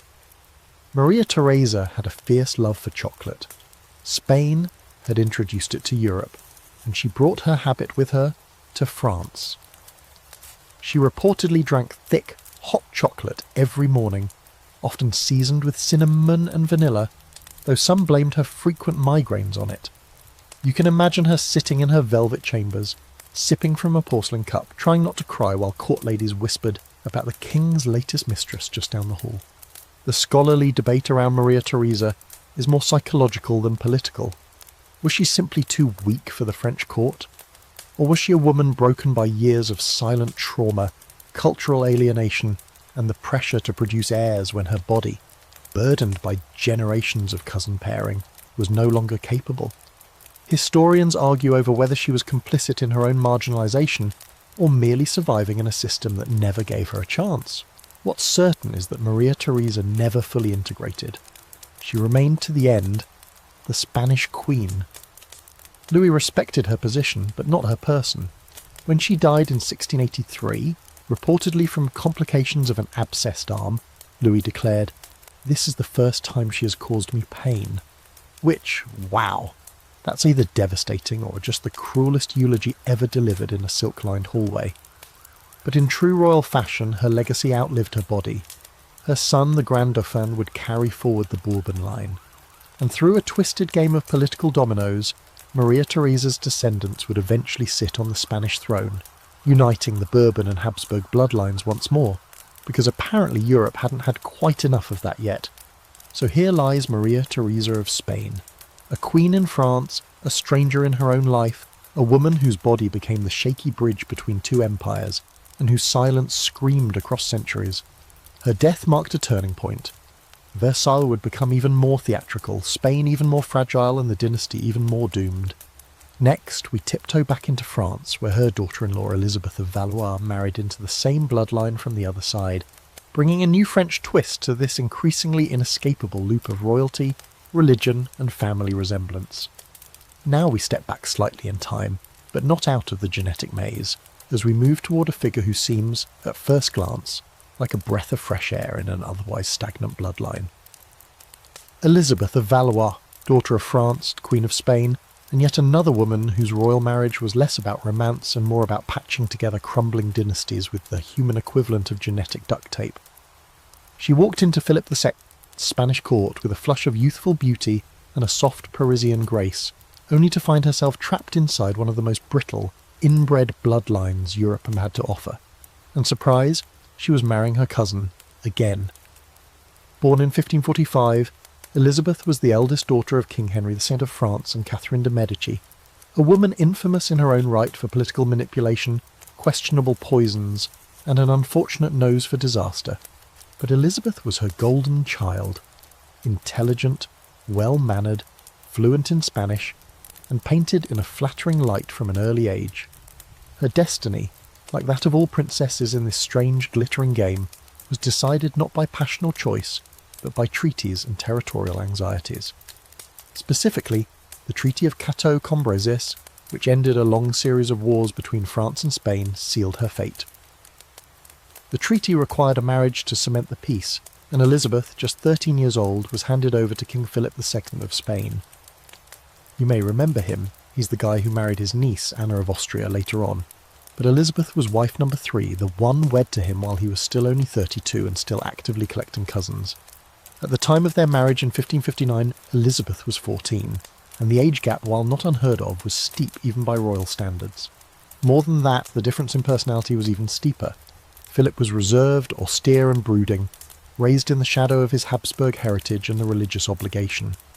Elizabeth, by contrast, had grown up in the vibrant, almost chaotic court of France, surrounded by artists, jesters, and that walking paradox of a mother, Catherine de' Medici. She came to Spain full of life, curious about her new world. Spain, however, was not interested in being charmed. Life at the Spanish court was governed by solemnity. Black garments, endless protocol, long masses, silence as a virtue. Elizabeth found it stifling, and Philip found her youthful energy both fascinating and mildly inconvenient. But to his credit, he came to genuinely care for her.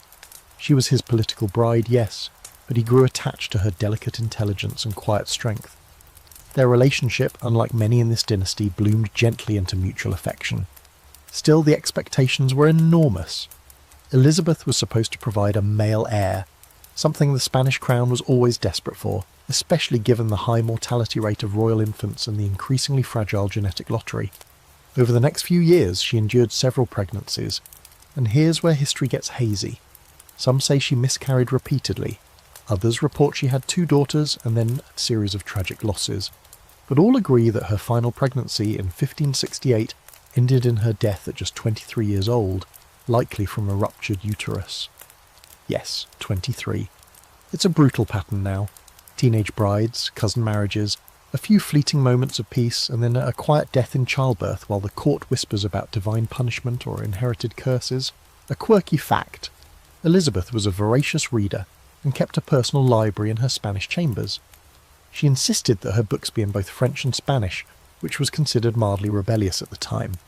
One court lady wrote that the Queen spent more time with pages than with pearls, and while that was probably intended as a slight, it now reads like a badge of honour.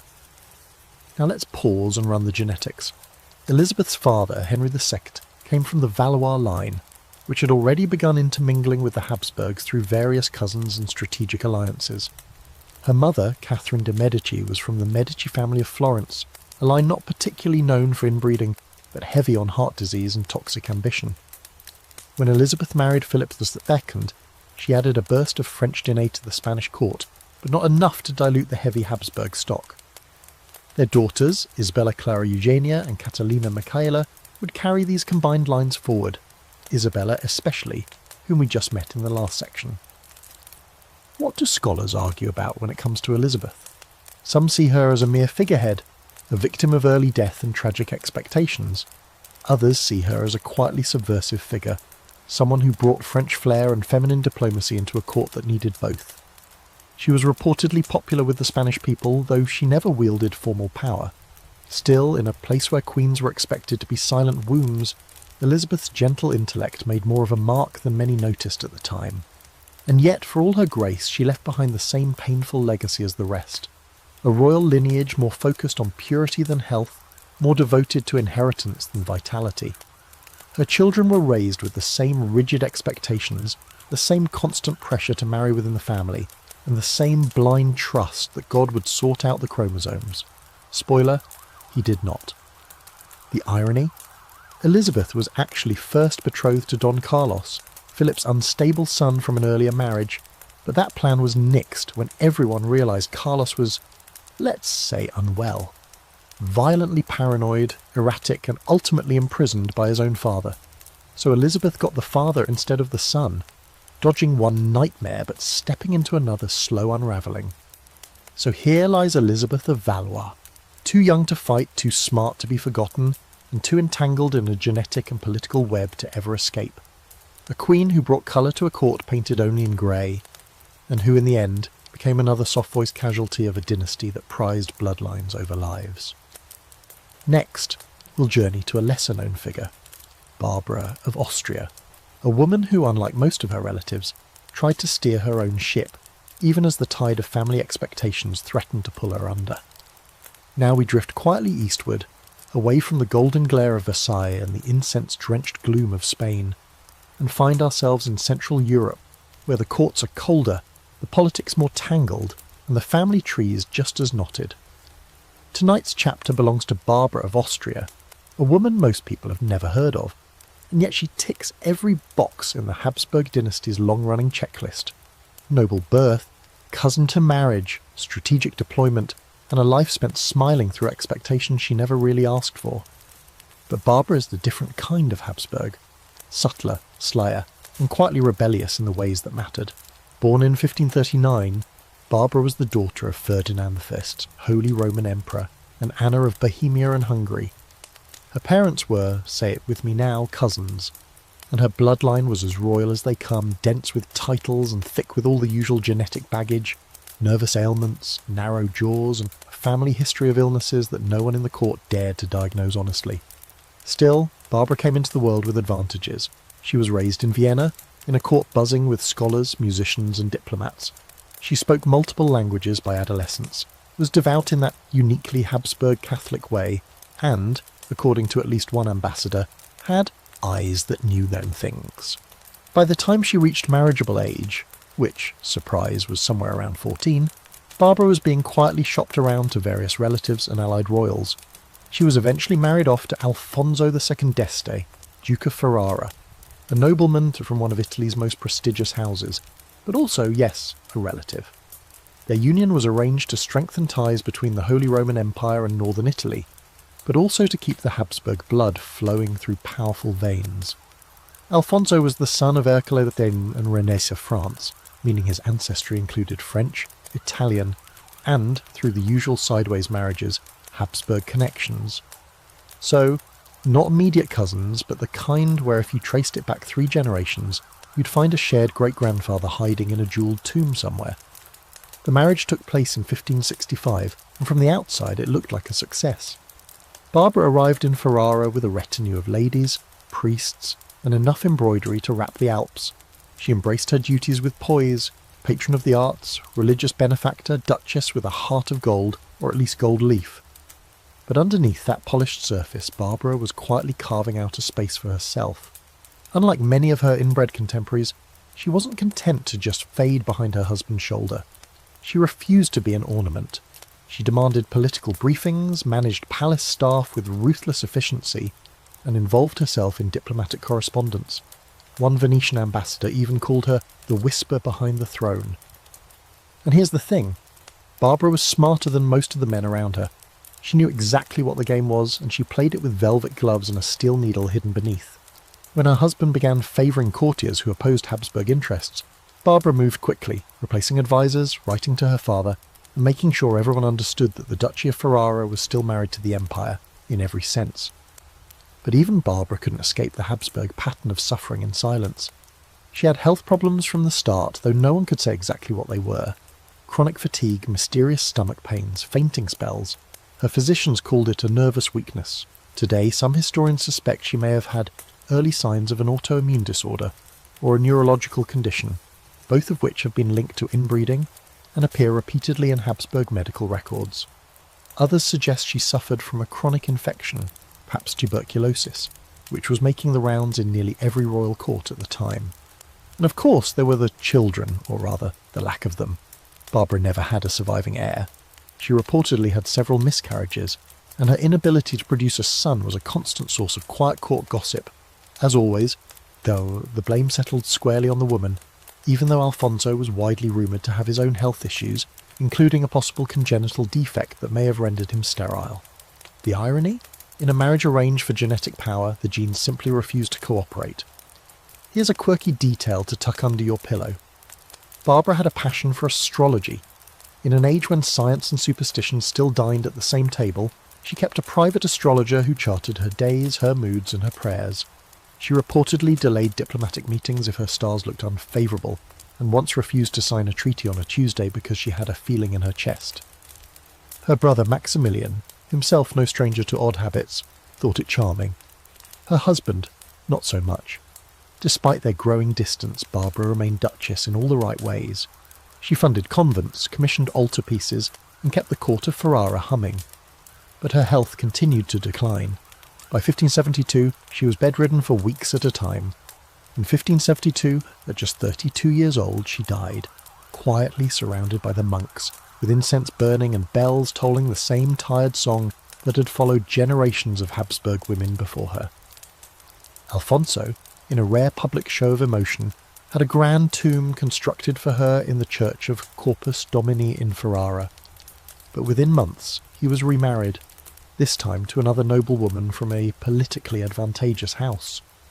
Barbara was mourned, then filed away like so many Habsburg women, used, revered, and promptly forgotten. So what do historians make of her? Some see Barbara as a minor figure, a duchess who never made waves. Others, those who read between the lines, see a woman who understood the game and played it better than most. She wielded influence quietly, took control where she could, and managed to hold on to her dignity in a system designed to erase it. And yes, she died young, childless, and under the shadow of inbreeding. But she also left behind a court more stable than it had been when she arrived, and a legacy of competence wrapped in silence. Barbara of Austria reminds us that not every royal woman screamed her way through history. Some whispered, some manoeuvred, and some, like her, left fingerprints only visible if you know where to look. Next we return to Sicily, where Constance of Aragon shows us that tangled bloodlines were already in fashion long before the Habsburgs made it their whole personality. Now the air thickens again, not with incense or velvet, but with the dry, citrus-salted breeze of medieval Sicily. We're going further back this time, to the 13th century, where Europe is still split into papal loyalties and warring kingdoms, and the word dynasty means more than just who gets which throne. It means who owns the blood that flows between them. Here in Palermo, with its jumble of Norman towers and Moorish gardens, we find Constance of Aragon, a queen whose life was less about being inbred than about being born into a family already spiralling through centuries of it. She's a sort of prequel to everything we've seen, a woman who inherits the prototype for the same tangled dynastic ambitions that would later define the Habsburgs, the Capetians, and everyone else who couldn't keep their rings off their cousins' fingers. Constance was born in 1179 to Alfonso X of Aragon and Sancha of Castile, and yes, her parents were cousins. No surprise there. In fact, both the House of Aragon and the Castilian crown had been intermarrying for generations already. Long before the Habsburgs turned it into an art form, the Iberian royals were blending their family lines into such a smooth puree of shared ancestry that historians still struggle to map it without a whiteboard and several pots of coffee. Constance then entered the world with a bloodline already folding in on itself. She was royal, she was valuable, and she was destined to be traded like an extremely fancy political baseball card. By the time she was in her mid-teens, her future was sealed. She would marry Frederick VI, heir to the Kingdom of Sicily and the Holy Roman Empire. Frederick wasn't just a powerful match, he was a complicated one. His mother, Constance of Sicily, yes, another Constance, tried to keep up, had died shortly after his birth, and his father, Emperor Henry VI, had left him under the protection of the Pope. But as with all royal matches, the politics behind it were more important than the people involved. Marrying Aragon into Sicily, that was strategy. It would give the Aragonese a foothold in Italy, and the Hohenstaufen dynasty, the German royal line, would get a little infusion of Spanish prestige. Their marriage took place in 1209, and Constance was crowned Queen of Sicily shortly after. She was about 30, relatively old for a first-time royal bride, but that gave her an unusual advantage. She wasn't a teenage pawn. She was an adult woman with education, political awareness, and some understanding of the game she was now playing. Frederick, meanwhile, was young, brilliant, and already deeply suspicious of everyone, and with good reason. His reign would be a non-stop chess match between the Pope, the German princes, the rebellious Sicilian nobility, and his own family members. Constance, for her part, kept her head low and her presence steady. She wasn't flashy, but she was undeniably central. Now here's the genetic side note. The Hohenstaufens, like the Aragonese, had already been marrying within the same handful of noble families for generations. That means Constance and Frederick, though from different countries, shared at least a few ancestors within 3 or 4 generations, making their children yet another link in the slow tightening of Europe's noble bloodline noose. Their son, Henry VII of Germany, would eventually rebel against his father, suffer from periods of depression and erratic behaviour, and die in prison, possibly by suicide. Is that nature or nurture? Well, the debate still rages. Some argue that Henry inherited his father's paranoia and his mother's melancholy, both of which may have been exacerbated by inherited traits passed through generations of intermarriage. But back to Constance. She wasn't just a bystander in all this. During Frederick's frequent absences, either fighting crusades, dodging papal excommunications, or playing philosopher king in his court at Palermo, Constance served as regent of Sicily.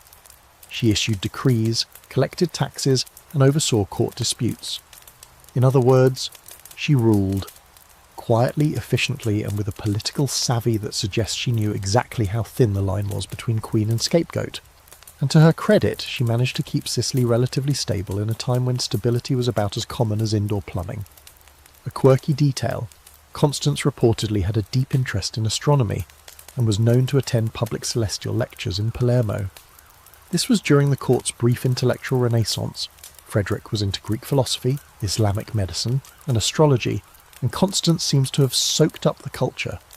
One chronicler mentions her spending long evenings on palace terraces, studying the stars while court musicians played softly nearby. It paints a peaceful picture, though one suspects it was more escapism than leisure. But like most royal women of her era, Constance's health became an issue after multiple pregnancies and years of stress. There's little detailed medical record, because of course there isn't, but letters from the time suggest she suffered from a wasting of the body in her later years. Today we might call it chronic fatigue, or maybe a slow degenerative disease, or maybe it was just the natural result of carrying centuries of compounded cousin DNA through war, exile and court drama. She died in 1222, just 3 years after being crowned Empress of the Holy Roman Empire. Frederick would go on to remarry several times, in fact, and continue the family's long tradition of strategic inbreeding. But Constance, she faded into historical footnotes, remembered mostly as the quiet queen who kept Sicily on track while her husband played Emperor Savant across Europe. Scholars today argue about her significance. Was she merely a placeholder, another Habsburg-adjacent woman who did her job and died quietly? Or was she the steadying force behind one of the most chaotic reigns in medieval history? The evidence is thin, but what survives suggests she had more influence than she's usually credited with, especially in a world where royal women were expected to birth heirs, say prayers, and not much else. One thing's clear, the DNA she carried and passed on would continue to ripple through European history. Her descendants would include not just emperors, but eventually the very same Habsburgs who would marry themselves into facial collapse. So in a way, Constance of Aragon is less a character than a cornerstone. The beginning of the blueprint, proof that even in the early days, the ruling houses of Europe were already writing a love letter to genetic roulette. Next, we'll shift our gaze to England's side of the tapestry and meet Margaret of York, who didn't bring inbred blood to the table so much as she married into the eye of the Habsburg storm, and watched the family gene pool start to boil.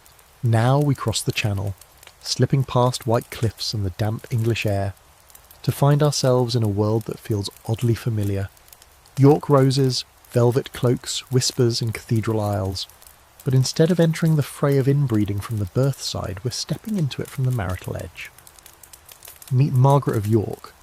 She isn't inbred herself, not particularly, at least not by the dizzying standards we've been charting, but she married right into the core of the Habsburg machine, and what she witnessed from inside those glittering hereditary hallways tells us just as much about the dangers of royal bloodlines as any genealogical chart ever could. Born in 1446 to Richard Plantagenet, Duke of York and Cecily Neville, Margaret grew up amid the violent highs and lows of the Wars of the Roses. Her family was stacked with English royalty, but her childhood was far from peaceful. Her father was killed in battle. Her brothers Edward and Richard would become kings, one triumphantly, one briefly and tragically, and the Yorkist faction to which she belonged would see itself rise, fall and rise again. Margaret was the archetypal royal daughter, educated, poised, politically valuable. By her early teens, she was already being floated as a marriage prospect across Europe. A brief flirtation with a marriage to the future James III of Scotland didn't pan out. Then the offer came from Burgundy. Charles the Bold, Duke of Burgundy, needed a wife. Not for love, of course, this was never about love, but for strategy. Burgundy at that time was a kind of semi-independent power caught between France and the Holy Roman Empire. It needed allies. Margaret's brother Edward IV was now King of England, and an alliance between York and Burgundy would put pressure on France from two sides. So Margaret was chosen. In 1468, at age 22, she sailed to Bruges and married Charles. She never returned to England. Now Charles the Bold was a man with a temper like a lit cannon. He was fierce, stubborn, and obsessed with war, but he was also rich, richer than most kings, and his court was one of the most glamorous in Europe. Margaret stepped into a world of gleaming armour, grand processions, and more embroidery than the Vatican's laundry room. But beneath the surface, trouble.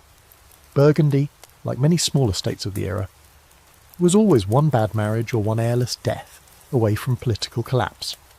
And Charles had no surviving sons, so Margaret, without delay, was expected to provide one. Here's the rub: she didn't. Historians still debate whether she was infertile, whether Charles had his own issues, or whether sheer stress played a role. But no children came from the marriage, and in the absence of an heir, Burgundy's position became more precarious.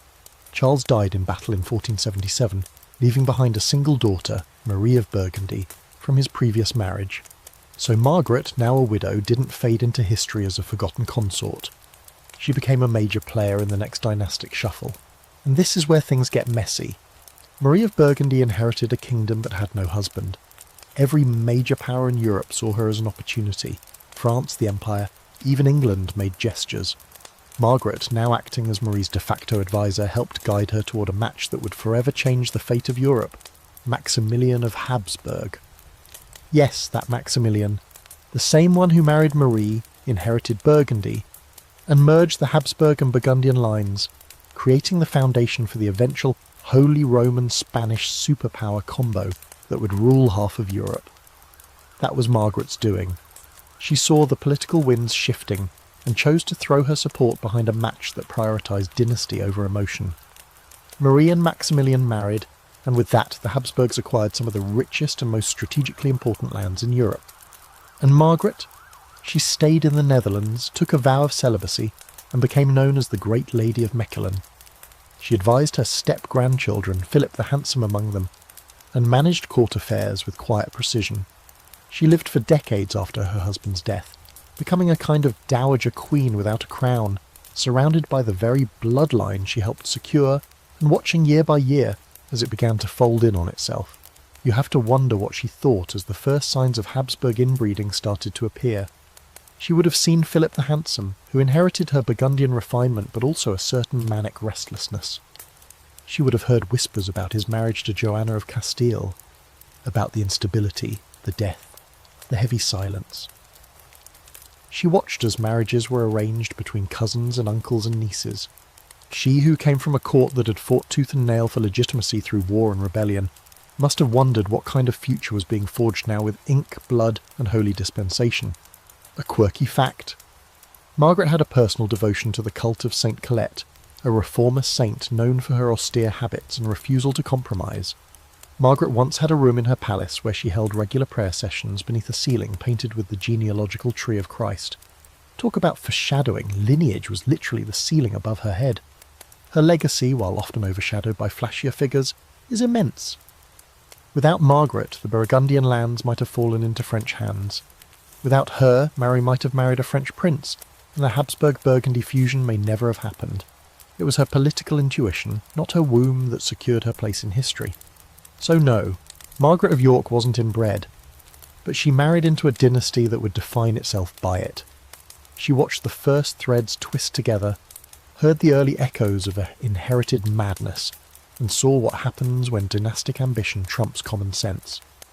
She died in 1503, aged 57, having outlived her husband, her stepdaughter, and many of the children she helped raise. Her bones were laid to rest in Mechelen, where a statue still stands, solemn, watching, silent. Next, we return to the root of it all, not just the individuals, but the system itself. It's time to talk about the grandmothers of Marie Antoinette, and the multi-generational tangle that made the French Revolution less of a surprise and more of a slow-motion train wreck waiting to happen. Now the candle flickers low, and you can almost hear the distant rustle of silk skirts and powdered wigs being adjusted in ornate mirrors. The century has changed again. We're in the 18th now, and the spotlight shifts to a group of women whose faces you probably wouldn't recognise, but whose blood ran straight into the storm of the French Revolution. These are the grandmothers of Marie Antoinette, a tangle of Habsburgs and Bourbons, of Holy Roman Empresses and Spanish Infantas, whose pedigrees looked like antique jigsaw puzzles and whose marriages were less about love than about strategic genetic recycling.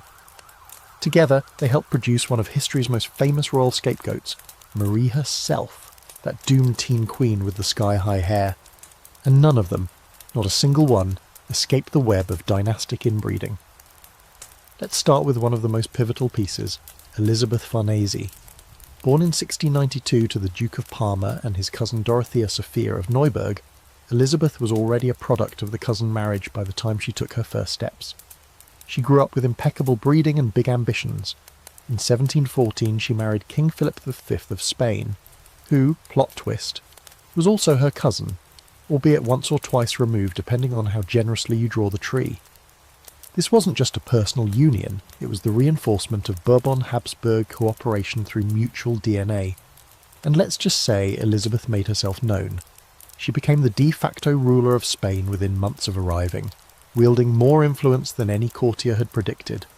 She produced a brood of children who would scatter across Europe and bring that distinctive Habsburg Bourbon blend to every palace from Naples to Parma. One of those children was Maria Theresa Raffaello of Spain. Now, she doesn't get a lot of screen time in most history books, but here's where the branches start to loop dangerously close together. Maria Theresa was married off to Louis, Dauphin of France, the son of Louis XV. Again, Bourbon meets Bourbon. Their daughter would have been a future Queen of France, but Maria Theresa died young, because of course she did, from complications in childbirth at the age of 20. Her death was considered tragic, yet completely expected. Another royal woman, another body sacrificed to the endless machine of heir production. But she wasn't the only grandmother in this lineage. Meanwhile, over in Vienna, we find another titan of dynastic strategy, Empress Maria Theresa of Austria. Now you might be thinking, wait, isn't that Marie Antoinette's mother? Yes, but stick with me, the story begins earlier. Maria Theresa was the daughter of Emperor Charles VI and Elizabeth Christine of Brunswick-Wolfenbüttel, a mouthful of a name for someone who, by the time of her marriage, was considered a reasonable genetic bet despite already having Habsburg ties. Her daughter, Maria Theresa, would go on to rule as empress in her own right, a rare, formidable woman in a sea of powdered men, and she did what every Habsburg ruler was supposed to do, marry strategically and marry repeatedly. Maria Theresa had 16 children. 16! And almost every one of them was used as a diplomatic tool. She married her daughters into every eligible royal house in Europe like a living game of Risk, each union carefully calculated to reinforce Habsburg influence. One daughter went to Parma, another to Naples, another to Modena. And one, our star, Marie Antoinette, was sent to France. Now here's the genetic kicker. These children weren't marrying strangers. They were marrying pisons, second cousins, occasionally nephews. Some of the Bourbon matches included bloodlines that had already tangled with Habsburg stock 3 or 4 times in the past century. Marie Antoinette, for example, married Louis Auguste, later Louis XVI, who was her cousin through multiple shared ancestors, including Louis XIV and Philip IV of Spain. Their family trees weren't just entwined, they were practically hugging. And it showed. Marie Antoinette's facial structure, the long nose, the slight chin, had echoes of her great-grandmother's portraits. She had difficulty conceiving for the first several years of her marriage, which created scandalous rumours and deep court anxiety. And while she eventually had children, her son Louis Charles, who would become Louis XVII in title only, died in prison during the Revolution, likely from tuberculosis and neglect, but possibly also from a compromised immune system that couldn't fight off even the smallest infection. A quirky fact buried in all this: Marie Antoinette's maternal grandmother, Elizabeth Christine, was known for keeping peacocks as pets, like actual peacocks. She claimed their mournful cries reminded her of the Virgin Mary's sorrow, which tells you everything you need to know about the general psychological atmosphere of the Habsburg court. Grand symbolism, religious guilt, and a sprinkling of melodrama served fresh daily. The scholarly debate surrounding these women, these grandmothers of decline, is layered.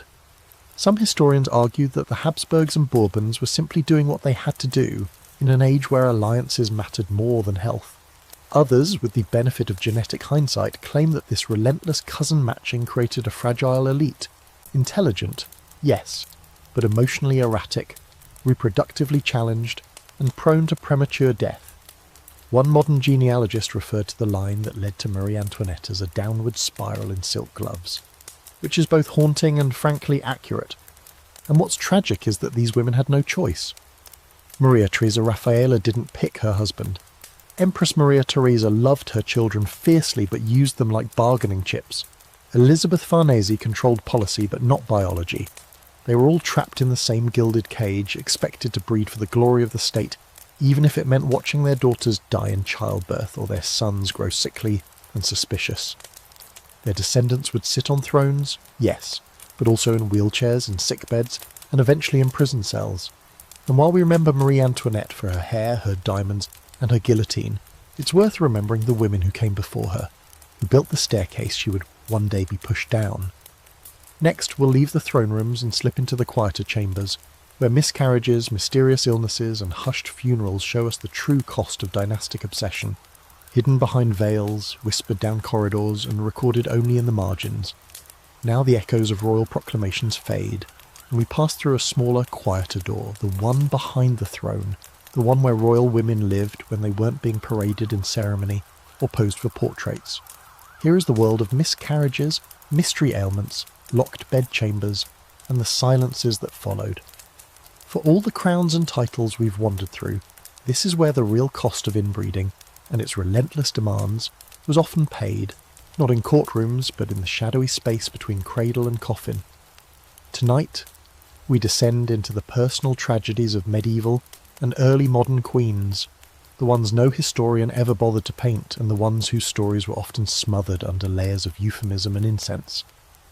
Let's start with a grim but consistent reality. Childbearing among royals was a full-time occupation, and failure was not an option. But failure came anyway, again and again. Miscarriages, stillbirths, infants who lived only long enough to be baptised and wrapped in white silk. Royal records rarely list these events clearly. Instead, you get vague phrases like, "the Queen was unwell," "a sorrowful occurrence," or, in truly understated moments, "an heir was expected, but none came." In between those phrases are lifetimes of heartbreak, blood loss, and buried children whose names were never even recorded. One of the most well-documented cases is Catherine of Aragon. As we explored earlier, she had at least 6 pregnancies during her marriage to Henry VIII, and only one child survived, Mary Tudor. Her other pregnancies ended in miscarriage or early infant death, including a boy who lived for just a few weeks. The pressure on her was astronomical. The emotional toll was invisible. What we rarely talk about is that Catherine believed God was punishing her, and that belief was reinforced by everyone around her. There were no conversations about recessive genes or Rh incompatibility. There was only guilt, penance, and prayer. But Catherine was far from alone. Joanna of Castile, her sister, also suffered miscarriages. So did Isabella of Portugal, who had 3 children that didn't survive beyond infancy. So did Barbara of Austria. So did countless others. It became a pattern so frequent that royal courts built entire protocols around the expectation of death. Cribs were ordered and placed in rooms that were already being measured for tiny coffins. Midwives doubled as morticians. Mourning veils were stored in the same drawers as baptismal gowns. The medical understanding of these losses was, of course, painfully limited. Queens were bled, fed herbal mixtures, subjected to prayers and rituals designed to balance the humours. In some courts, like Spain and Austria, it was believed that excessive devotion could cause uterine melancholy, a made-up illness that basically blamed religious piety for infertility. The irony is almost cruel. These women were expected to be saints and broodmares at the same time. Now enter the real horror show, the mystery ailments, chronic headaches, muscle wasting, sudden fevers, swellings, hysteria, hallucinations. Many royal women began experiencing symptoms in their late teens or early 20s, especially after their first pregnancies. Some of this could be chalked up to poor nutrition, infections, or the general stress of being locked in a velvet cage for life. But increasingly modern scholars point to inbreeding as a contributing factor, specifically the accumulation of recessive genetic conditions like haemophilia, epilepsy, or certain forms of autoimmune disease. Take Anna of Austria, Philip II's niece-wife. She bore several children, including the future Philip III, but her letters suggest chronic exhaustion, anxiety, and what we'd now call postpartum depression. She died at 30 after yet another pregnancy. Nothing dramatic, nothing scandalous, just one more royal body that quietly collapsed under the weight of doing what was expected. Or look at Isabella of Bourbon, mother of Marie of Burgundy. She had recurring fevers that never fully went away after childbirth. Historians believe she may have had lupus or another autoimmune disease, conditions that we now know can have genetic origins and flare dramatically after pregnancy. She died young, like so many others, and was remembered mostly for being obedient and modest. And then there are the cases that defy even modern classification. Women who suddenly became mad, screaming at nothing, talking to ghosts, refusing to eat. Sometimes they were locked away, other times simply declared unfit and replaced. Juana of Castile's mental health struggles have been endlessly debated, but she's just the most famous example of a much larger pattern. Were these psychological collapses, brain tumours, genetic neurological disorders? We may never know. What we do know is that they almost always occurred in women from families that had been marrying cousins for generations. One particularly chilling example, Eleanor of Austria, sister to Charles V. She suffered severe insomnia, hallucinations, and what her doctors called womb-driven confusion. Her treatment? Bleeding, isolation, and enforced silence. She recovered, sort of, a royal, and went on to marry the King of France. But court records show she never bore a healthy child, and she died early, remembered only for her looks and her good behaviour. And the children? Oh, the children. So many royal infants were born sickly, with what were politely termed delicate constitutions. There are accounts of princes with seizures, babies who bled excessively from small wounds, or toddlers who failed to develop language or coordination. The word rickets appears frequently. So does wasting. In many cases, these children were hidden away, raised in private until they either miraculously thrived or quietly disappeared from the record. A quirky and tragic footnote. In the Austrian court, it became customary in the 17th century to commission miniature coffins for children in advance, just in case. These were painted with scenes of heaven, angels, and family crests. Some even included tiny gowns and lace pillows tucked away in drawers near the nursery. That's how common infant death had become. That's how normal the abnormal had turned. Modern historians continue to debate the role of inbreeding in all this. Some say it's overstated, that poor sanitation and lack of antibiotics played bigger roles. Others argue that once you stack enough cousin marriages, the odds of recessive conditions showing up multiply, and in the royal houses of Spain, Austria and France, those odds were exploited past the breaking point. What's undeniable is the emotional toll.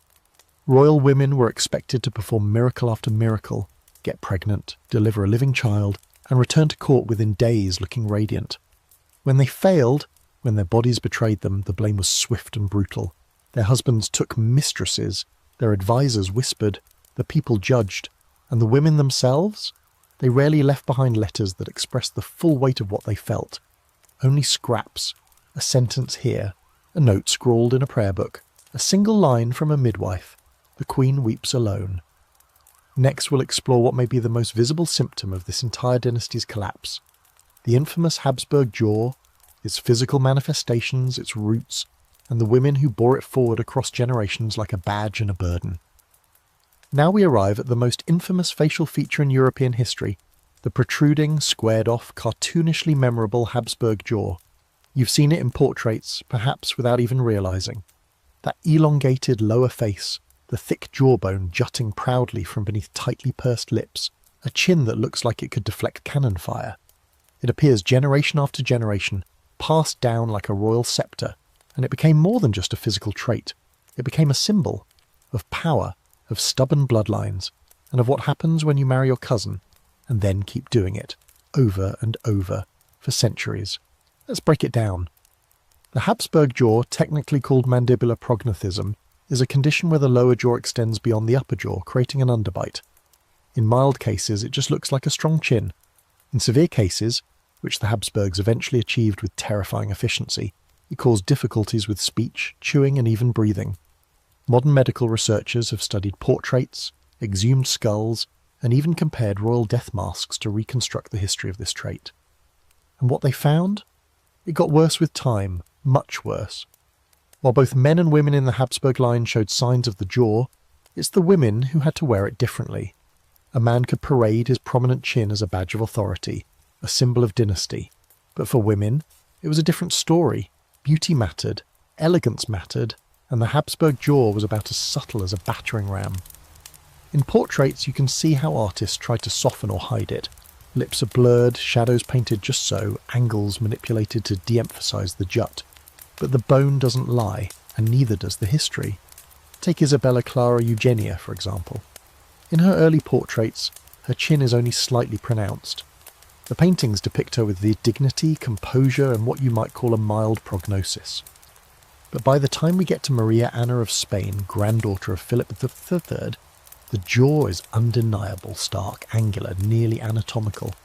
Her portraits look stiff not because of her posture, but because the painter is struggling to present her in a flattering light without painting what was essentially a built-in anatomical protest against beauty standards. And then there's Mariana of Austria, both niece and wife to Philip IV. Come here. Yes, niece and wife. Her jawline was so famously exaggerated that contemporary observers commented on it, even in a time when royal flaws were supposed to be politely ignored.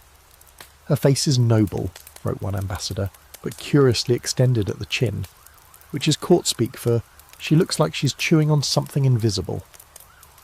Mariana had trouble closing her mouth fully. She suffered frequent jaw pain, and yet she gave birth to the last and most tragic bearer of the Habsburg jaw, Charles II of Spain. We'll get to Charles in more detail soon, but just know for now, the jaw reached its final form in him. His mandibular prognathism was so severe that he couldn't chew properly.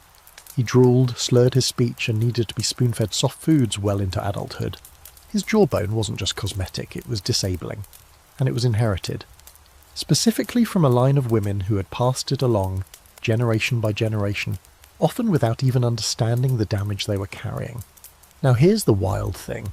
Modern geneticists have studied the degree of inbreeding in this dynasty, and found something jaw-droppingly, pun intended, fascinating. A study from 2009 used facial analysis and genealogical data to track the correlation between the jaw and the level of inbreeding. They discovered that the severity of the Habsburg jaw directly matched the coefficient of inbreeding. In simpler terms, the more cousin marriages in a person's ancestry, the bigger the jaw. And it wasn't just the jaw. Alongside it came other facial traits now understood to be linked to inbreeding. Wide-set eyes, long noses, narrow palates, drooping eyelids. In some cases, women were reported to have difficulty with speech development as children, or struggled with dental alignment severe enough to cause chronic pain. So why did no one stop it? Why did these families, staring at children who could barely speak or chew, keep marching forward with cousin marriages? The answer is both simple and horrifying: power. These marriages weren't about love or health, they were about sealing borders, preserving wealth, and avoiding the chaos of foreign claims to the throne. A cousin was safer than a stranger, a niece was even better, and if the result was a jaw that looked like it could store walnuts, well, that was a small price to pay for empire. A quirky fact: the Habsburg jaw made it into satire. In 18th century plays and pamphlets, especially in France and the Netherlands, the trait was exaggerated in political cartoons to mock Spanish royalty. One popular image showed a noblewoman with a chin so long it had its own crown. In these depictions, the jaw became shorthand for everything wrong with dynastic inbreeding: arrogance, dysfunction, and self-destruction wrapped up in court brocade. And yet, there were women who wore it with dignity. Maria Theresa of Austria, Marie Antoinette's mother, had a strong jawline, and while not as severe as later generations, it was noticeable. Still, she ruled with authority, had 16 children, and manoeuvred through the political maze of Enlightenment Europe without letting her facial structure slow her down. Her portraits don't try to hide her chin, they own it. It's almost a flex. Yes, I have the jaw and I still run this empire. Historians still argue about whether the jaw itself caused suffering, or was just a visible marker of a deeper problem. Some say it was symbolic, proof of inbreeding, yes, but not itself a cause of collapse. Others point out that the jaw wasn't just an unfortunate trait, it was the tip of the genetic iceberg. Behind it were immune disorders, fertility issues, and neurological problems that couldn't be painted over. The women who carried the jaw weren't villains, they were trapped. Trained from birth to understand that their greatest value lay in continuing the dynasty, they married as instructed, bore children as demanded, and passed on not just titles, but traits that haunted their descendants. When they looked in the mirror, did they recognise it? Did they see the chin as a sign of duty or a curse? Next, we'll step into the heart of this debate, where scholars and scientists clash over what really brought down these dynasties. Was it the jaw, the madness, or something more subtle? Let's pull apart the myths and see what's left when the velvet curtain drops. Now we draw closer to the edge of understanding, past the portraits and court rituals, past the bloodlines and gilded ledgers, and into the minds of scholars who've spent centuries arguing over one thing: what really brought down the great dynasties of Europe? Was it truly inbreeding that cracked the thrones of Habsburg Spain and Bourbon France? Or have generations of storytellers simply turned genetic quirks into myths because the truth is harder to pin down? In this section, we slip behind the textbooks and step into the quiet, obsessive corners of academia, where historians, doctors and data nerds battle over whether madness, infertility and physical deformity were a product of royal policies or exaggerated symptoms of dynasties already teetering for entirely different reasons. Let's start with one of the biggest ongoing debates. Was inbreeding the cause of royal mental instability, or just a convenient excuse?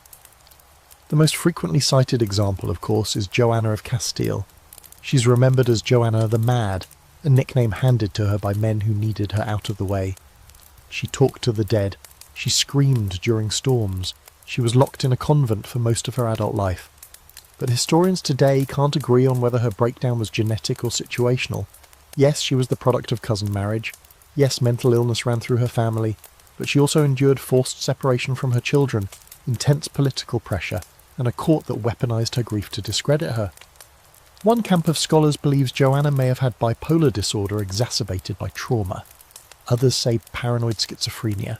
Still others argue she was simply a woman reacting very normally to being surrounded by powerful men trying to institutionalize her. It's not a small question, because if Joanna was genuinely ill, she may represent one of the earliest documented cases of inherited mental instability in royal lines. If she wasn't, she's proof that the Mad Queen narrative was often used to cover political coups with a layer of faux medical legitimacy. The same arguments swirl around others. Charles VI of France, for example, famously thought he was made of glass and would shatter if touched. Sounds like madness, but was it the result of generations of close blood marriages in the Valois line? Or was it the crushing pressure of kingship in a collapsing feudal state? Charles II of Spain, who we'll get to soon, is often described as mentally challenged, physically debilitated, and emotionally immature. But again, we're relying on letters written by courtiers with motives, physicians with 17th century knowledge, and portraitists who painted what they were told to. Another major debate lies in the realm of infertility and stillbirths. Was it the result of genetic disorders, or was it just the tragic norm of pre-modern childbirth? It's true that royal women often miscarried or had children who died young. Catherine of Aragon, Barbara of Austria, Isabella of Bourbon. The list is long. But so is the list of commoner women who faced the same tragedies. The difference? Royals were expected to produce healthy heirs like clockwork. When they didn't, people started looking for patterns, and they often found them in the family tree. Recent studies have tried to measure this. Geneticists working with historical data have looked at the inbreeding coefficient, a number that represents how likely someone is to inherit 2 copies of the same gene from a common ancestor. The average person's number is around 0. The higher the number, the more likely genetic disorders are to show up. Charles II of Spain, his inbreeding coefficient was calculated at 0.25, the equivalent of a child born to siblings. That's not rumour, that's math. But most queens didn't reach that number. Their coefficients hovered around 0.06 to 0.125, comparable to first cousin marriages. Dangerous, yes, but not an automatic death sentence. Here's where things get blurry. Critics argue that modern science loves a clean narrative, and inbreeding is a tempting villain. It's easier to blame a jaw or a mental breakdown on DNA than on politics, warfare or misogyny. For every scholar who claims the Habsburgs were undone by their own chromosomes, there's another who says, hold on, maybe it was economic mismanagement, climate change, religious fragmentation, or 100 other factors. After all, France didn't fall because of Marie Antoinette's lineage. It fell because the people were starving, and the crown kept pretending everything was fine. Then there's the issue of propaganda. Royal women were often deliberately discredited by rival factions who needed a reason to remove or sideline them. Calling a queen barren, mad or deformed was an easy way to shake public confidence in the regime. And once the rumour started, it stuck. Maria Theresa of Spain was painted as slow and clumsy by French courtiers who didn't want her at Versailles. Elizabeth of Valois was said to be emotionally unstable, mostly because she didn't enjoy being ignored by her much older husband. Were these real conditions, or just slander in satin? Even the Habsburg jaw itself might be more myth than malady in some cases. Modern facial analysis of painted portraits is, let's be honest, a little subjective. Artists flattered their subjects, exaggerated features to emphasise nobility, and operated under stylistic conventions that might have made a normal chin look dramatic. Some scholars believe the jaw became a symbolic shorthand for degeneracy, rather than an actual physical marker in every case. Once people started seeing it, they saw it everywhere. A quirky but telling example: in the 19th century, long after the Spanish Habsburg line had ended, European race theorists started using the Habsburg jaw as evidence of racial purity gone wrong, a twisted kind of reverse eugenics. They claimed it was what happened when you tried to keep a bloodline too pure. This idea filtered into medical textbooks, cartoons, and even early film. By the 20th century, the Habsburg jaw wasn't just a medical condition, it was a cultural punchline. So where does that leave us? Probably somewhere between truth and theatre. Yes, inbreeding led to real measurable problems. Yes, the dynasties that embraced cousin marriage suffered more from mental and physical issues over time. But no, not every royal woman who miscarried was cursed, not every queen with a long face was deformed, and not every dynasty collapsed because of bad DNA. Sometimes they were just bad at ruling, but the myth persists, because it's tidy, because it gives us a way to look at power and say, well, that's what they get. It's poetic justice carved into bone. Next, we head into the final loop of this twisted tale, to the women behind the fall of the Habsburg line. Not just victims of biology, but key players in the dynasty's implosion. We'll meet the ones who gave birth to the end, one chromosome at a time. Now the spiral begins to tighten. We've danced through portraits and letters, medical oddities and court intrigues, but this next part, this is the slow-motion collapse, the genetic endgame of royal Europe playing out in the marble halls of palaces and the whispered prayers of midwives. Tonight, we focus on the women who are more than just carriers of crowns and dynasties. These women were the genetic glue, the final binding agents in centuries of strategic intermarriage meant to keep power consolidated. Except, of course, that glue had been thinned by time and stress and too many shared ancestors. These queens didn't just pass on kingdoms, they passed on the quiet ticking of dynastic collapse. Let's begin with Mariana of Austria. A name you've heard already, or will we? She married her uncle, Philip IV of Spain, in a move so genetically reckless it might as well have been shouted across Europe. Mariana was the daughter of Maria Anna of Spain, who herself was the sister of Philip IV. So when Philip married Mariana, he married his sister's daughter. If your brain is buzzing, that's the sound of your family tree folding in on itself like origami in a wind tunnel. Their marriage was meant to keep the Spanish and Austrian branches of the Habsburgs locked together, but the result was Charles II, the final Habsburg ruler of Spain, who was a medical disaster in royal drag. Mariana had a brutal role. She was expected to produce heirs from a gene pool that had long since stopped offering options. She had 5 children with Philip IV. Only one, Charles, survived. And what a survival it was. From birth, Charles had difficulty feeding, delayed development, and physical abnormalities so pronounced that court physicians started suggesting he might be unfit to rule before he could even walk. Mariana loved him fiercely. She became his regent after Philip's death and ruled Spain in his name for years, trying to hold together a kingdom that was falling apart in more ways than one. But Mariana wasn't alone in this final wave of fragile royalty. Across Europe in the Austrian court, Maria Anna of Austria, another cousin, was marrying Maximilian II, Emmanuel of Bavaria. Their son, Charles Albert, would go on to become Holy Roman Emperor, but he too bore signs of the dynasty's increasingly precarious bloodline. He suffered from chronic migraines, extreme mood swings, and what one courtier described as episodes of great confusion. He was brilliant, yes, but also volatile, emotionally distant and physically weak. His marriage to Maria Amalia of Austria didn't help much, since she was his cousin and also a Habsburg. Meanwhile, in the southern stretch of the Habsburg Empire, the Kingdom of Naples was seeing similar echoes. Maria Amalia of Saxony, married to Charles III of Spain, was another cog in the familial recycling system. Though not a Habsburg by name, she was the result of similar intermarriages among German and Italian nobility.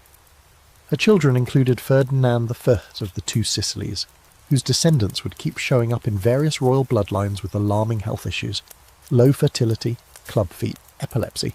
A court physician once observed that the blood is noble but exhausted. That's about as poetic as a diagnosis gets.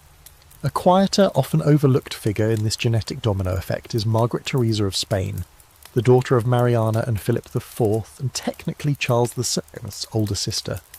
She was married off to Leopold I, her maternal uncle. Yes, again a brother marrying his niece. Margaret was only 15 at the time. Her marriage was celebrated with fanfare and art. She's the girl in the centre of Velázquez's Las Meninas, that eerie portrait where even the dog looks uncomfortable. But Margaret's life was short. She gave birth to 4 children, only one of whom survived infancy. She died at 21, likely from complications of pregnancy, a condition that kept reoccurring in women who were increasingly expected to bear children from men who shared large chunks of their DNA. Let's pause for a curious twist. Throughout all of this, many of these women were renowned for their piety. Marianne of Austria practically lived in black, attending Mass constantly, and surrounding herself with confessors. Margaret Theresa was praised for her obedient virtue. Maria Amalia was known for fasting during Lent, to the point of fainting, and yet these women, devout, obedient and royal to their bones, were caught in a system that rewarded their faith with declining bodies and broken lineages. There's also a strange shift happening here. The royal women of earlier centuries were mostly passive figures in their dynastic stories, shipped from one court to another, bred like prized mares. But these late Habsburg queens, they had agency, and that made the tragedy feel sharper. Mariana wielded political power, oversaw military decisions, and held her ground in the face of papal meddling. Margaret Theresa corresponded with philosophers. Maria Anna of Austria funded libraries. These were not shrinking violets. They were smart, engaged women who were just boxed in by the genetics of ambition. And the debates rage on. Some historians insist that the collapse of the Spanish Habsburgs was purely political, wars, debt, empire overstretch. Others point to the raw biological data, the sky-high inbreeding coefficients, the accumulation of physical and mental defects, the early deaths and childless marriages. Still others argue it was both, that the genetic frailty was a metaphor made literal, that a system so obsessed with preserving itself eventually built a throne no one healthy enough could sit on. Quirky historical side note? One physician during Charles II's time insisted that the only cure for the royal family's decline was to introduce fresh blood through the modest veins of a common-born maiden. He was promptly dismissed, but he may have been the only one in the room with the right idea. By the time the 18th century dawned, it was clear something had gone deeply wrong. Heirs were harder to come by. Queens were dying younger. Royal families were importing brides from increasingly distant houses just to keep the recessive traits at bay. But for Spain and Austria it was already too late. The women who had been tasked with holding it together, Mariana, Margaret, Maria Anna, had done everything expected of them. They had prayed, they had married, they had given birth, but in the end they were the last glue sticks in a collapsing sculpture, beautiful, brittle, and doomed from the start. Next, we'll peer into the weirdest corridors of these royal family trees, those fringe cases where a woman was her own aunt, where brothers married sisters-in-law twice removed, and where political desperation created marriages so tangled even the Vatican raised its eyebrows. Now we plunge into the strangest corners of the medieval and early modern royal gene pool. The kind of branches on the family tree where you're no longer sure which direction is up, and where a woman might be her own aunt, her cousin's stepmother, and possibly her future daughter-in-law if things go just slightly more sideways. These are the fringe cases, the genealogical accidents born not just of inbreeding, but of pure dynastic desperation. Because when power is the only real inheritance, and everyone else is considered too politically risky to marry, the nobility starts to get creative, and occasionally absurd. Let's start with one of the most bewildering of examples. Anna of Austria, here, yes, another Anna. Don't worry, this one comes with extra footnotes. She was both the niece and the fourth wife of King Philip II of Spain. That's right. Philip had already been married 3 times, once to Mary Tudor of England, then to Elizabeth of Valois, and then briefly widowed, when he decided to marry Anna, the daughter of his sister Maria and Emperor Maximilian II. So to break that down, he married his sister's daughter, which made his new wife also his niece. And when they had children, they were also Philip's grandnephews by blood. One of those children would grow up to be Philip III, perpetuating the Habsburg legacy of jawlines and crossed chromosomes. Anna's case is infamous, but not unique. In fact, the Habsburgs in particular began specialising in marriages where multiple family roles could be filled by one person. The logic went something like this. If your cousin is already Catholic, already wealthy and already on your Christmas card list, why waste time importing someone new? It's the 16th century version of online dating with one filter. Must be related to me in at least two ways. Another bizarre case, Maria Antonia of Austria, daughter of Emperor Leopold III and Margaret Theresa of Spain. Remember her, the girl from Las Meninas? Well, she was married off to her cousin, Maximilian II Emmanuel of Bavaria, which made her both duchess and eventually step-grandmother to her own great-niece through a later union. If you're squinting at that sentence trying to find the logic, don't worry. The royal genealogists of the time often needed charts the size of carpets to keep it all straight. It got so convoluted that at least one court historian, attempting to describe the lineage of Maria Antonia's descendants, wrote, "Let the blood be noble even if the map is incomprehensible." Then there's Maria Anna of Bavaria, who married her maternal uncle, Ferdinand II, Holy Roman Emperor. She was his niece, and again no one at the time thought this was especially odd. The Vatican had to sign off on a dispensation for nearly every royal wedding at this point, because canon law technically prohibited such close unions, but it had become almost a formality. These weren't marriages made for morality, they were treaties in brocade. What's even stranger is how these tangled lines were treated at court. People didn't flinch when someone married their aunt's widower, or their half-brother's son. Instead, they applauded it as a show of dynastic loyalty. You weren't just preserving the family legacy, you were wrapping yourself in it like a velvet cloak lined with second cousins. And if you squint hard enough, you'll find cases where two sisters married the same man, one after the other, so the kingdom wouldn't lose a dowry. Sometimes that man was also their cousin, or uncle, or both. A particularly murky case involves Blanche of Bourbon, who was married off to Peter of Castile and then abandoned within days. Peter married again, bigamously, to Maria de Padilla, who was actually related to Blanche through two different lines. Some sources say Peter's entire reason for discarding Blanche was that she didn't produce a child immediately. Others say he just preferred Maria, but the court didn't protest, because even his second choice was close enough in blood to pass muster. One of the more uncomfortable examples comes from Joanna of Austria, who was asked to consider marrying her own nephew at one point to maintain unity between Spain and Portugal. The plan fell through, not for genetic reasons, but because political tides shifted. Had it happened, she would have been both aunt and wife to the same man, and history wouldn't have blinked. Just another loop in a tapestry woven entirely out of cousin knots. A quirky eyebrow-raising trend that emerged from these inter-family marriages. The use of dynastic baby-naming loops. In many of these tangled families, the same names were recycled every generation.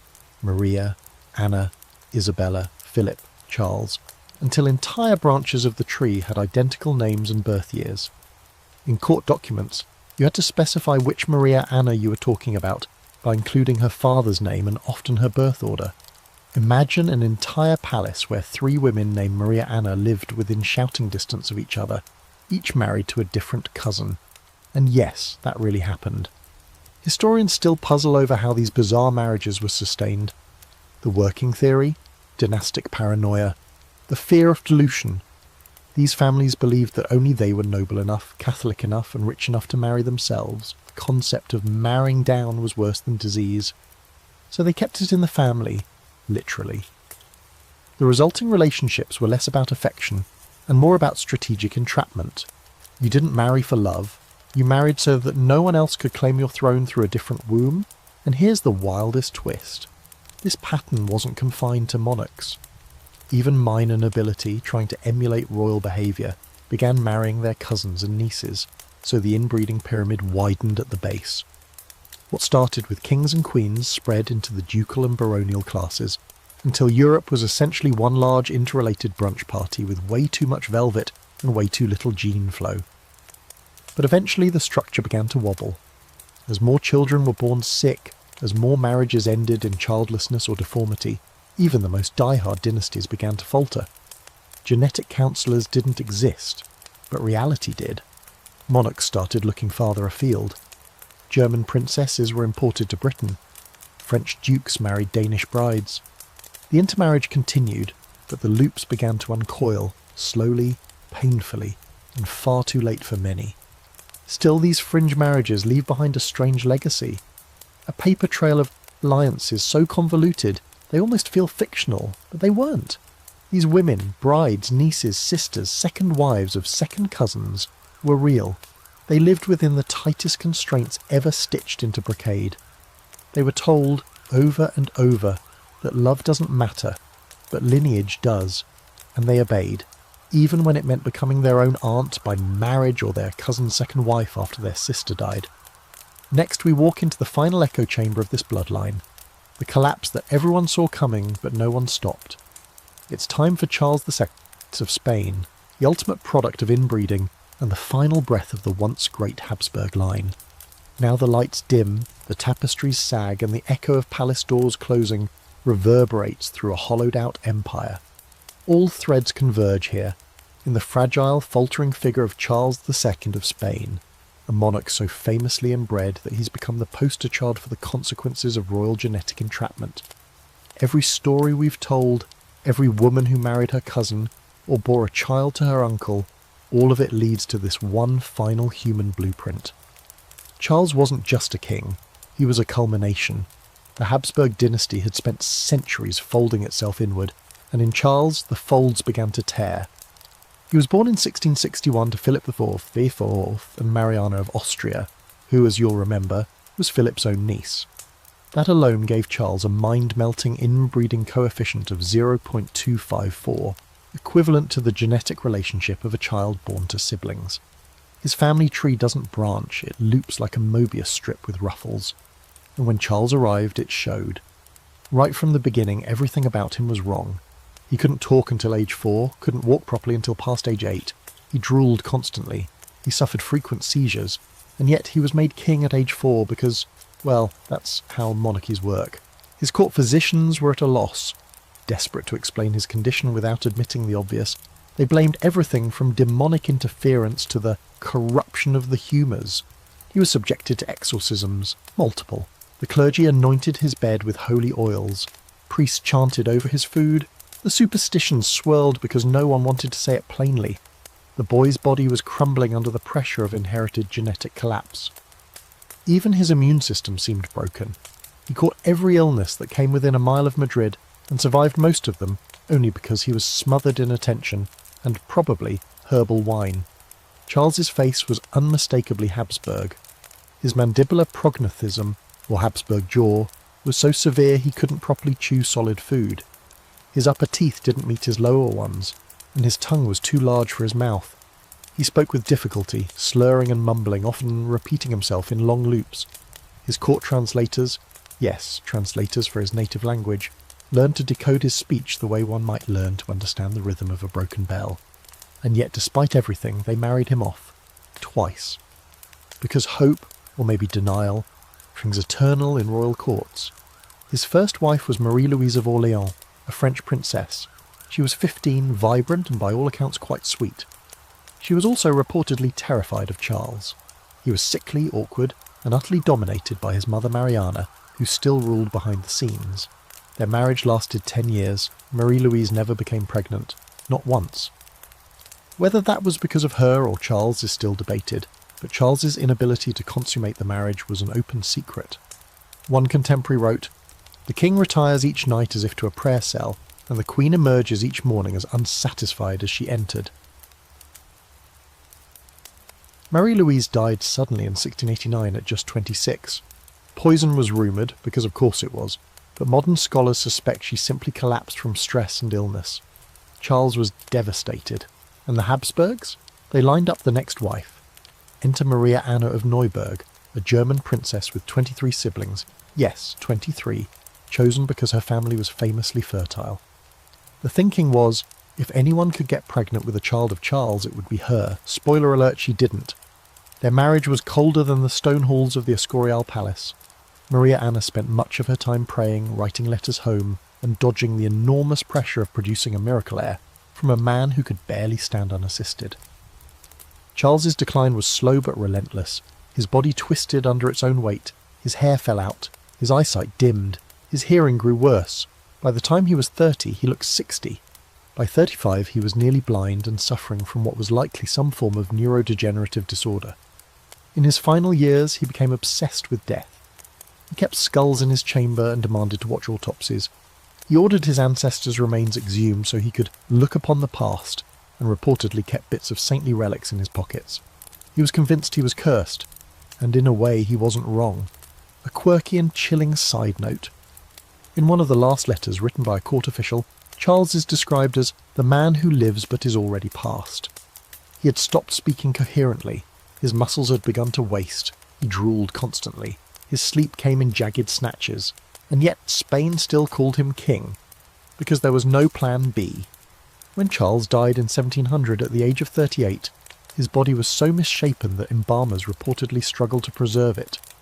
His autopsy, possibly embellished by horrified physicians, noted that his heart was the size of a peppercorn, his lungs corroded, his intestines rotted, and his brain filled with water. Whether these descriptions were accurate or rhetorical, they captured the general feeling. Charles had been more symbol than sovereign. The final breath of a dynasty too proud to admit it had been suffocating for generations. With Charles's death, the Spanish Habsburg line ended. Completely. No children, no heirs, no backup cousins with strong enough blood to claim the throne. His passing sparked the War of the Spanish Succession, a massive European conflict that redrew borders, and finally forced the great powers to reckon with what happens when you prioritise purity over practicality. France and Austria scrambled to fill the power vacuum while the Habsburg name, once synonymous with Europe itself, faded into antique footnotes and haunted portraits. Historians still argue whether Charles's condition was entirely genetic or compounded by illness, but few doubt he was the product of an experiment gone too far. His mother, grandmother, great-grandmother, and every woman before them had been part of the machine, handed off like royal chess pieces in an endless cycle of safe marriages. Each one inherited the same traits, passed on the same risks, and prayed for a different outcome. None got one. In Charles, we see what happens when those prayers run out. Next we take a breath, one last flicker before the end, as we visit the aftermath. What came after Charles, after the Habsburg fall? What happened to the women who survived the collapse? And how did Europe rebuild from the ruins of its most cursed crown? Now the curtain falls. Charles II is gone, the last of the Spanish Habsburgs buried, embalmed, and left behind in a vault carved with the ghosts of his ancestors. You'd think that would be the end of it, a final period on a long, tangled sentence. But history, especially royal history, doesn't end neatly. It frays, it lingers, it echoes in distant hallways and side branches.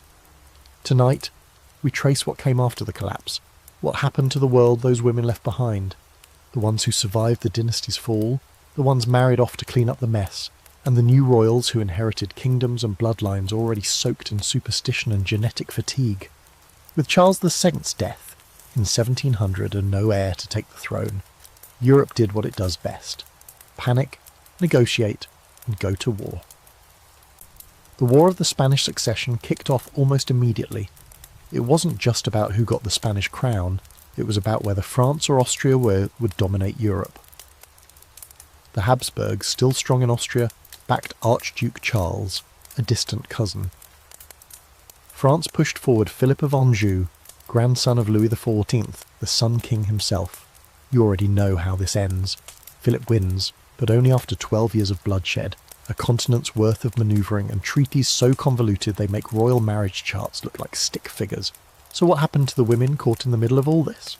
Many were exiled, some simply vanished into quieter courts, but a few became transitional figures, living links between the old inbred dynasties and the new, modernising powers that would eventually shake Europe loose from its old obsessions. One of the most important of these women was Elizabeth Farnese. Remember her? She was a distant cousin of the Habsburgs, married to Philip V of Spain, the first Bourbon king of the new regime. Elizabeth was clever, calculating, and determined to put her children on as many thrones as possible.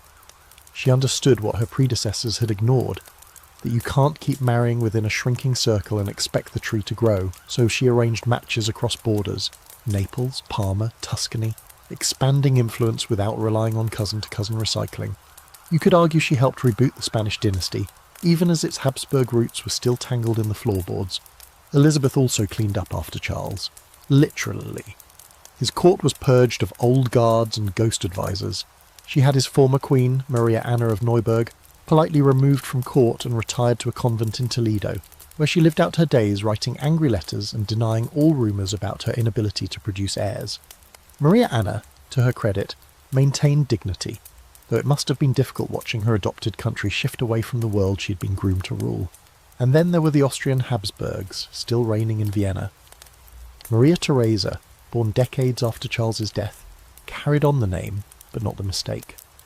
She married outside the Habsburg pool, bringing in Francis of Lorraine as her consort, effectively ending the most intense cycle of intra-family marriage.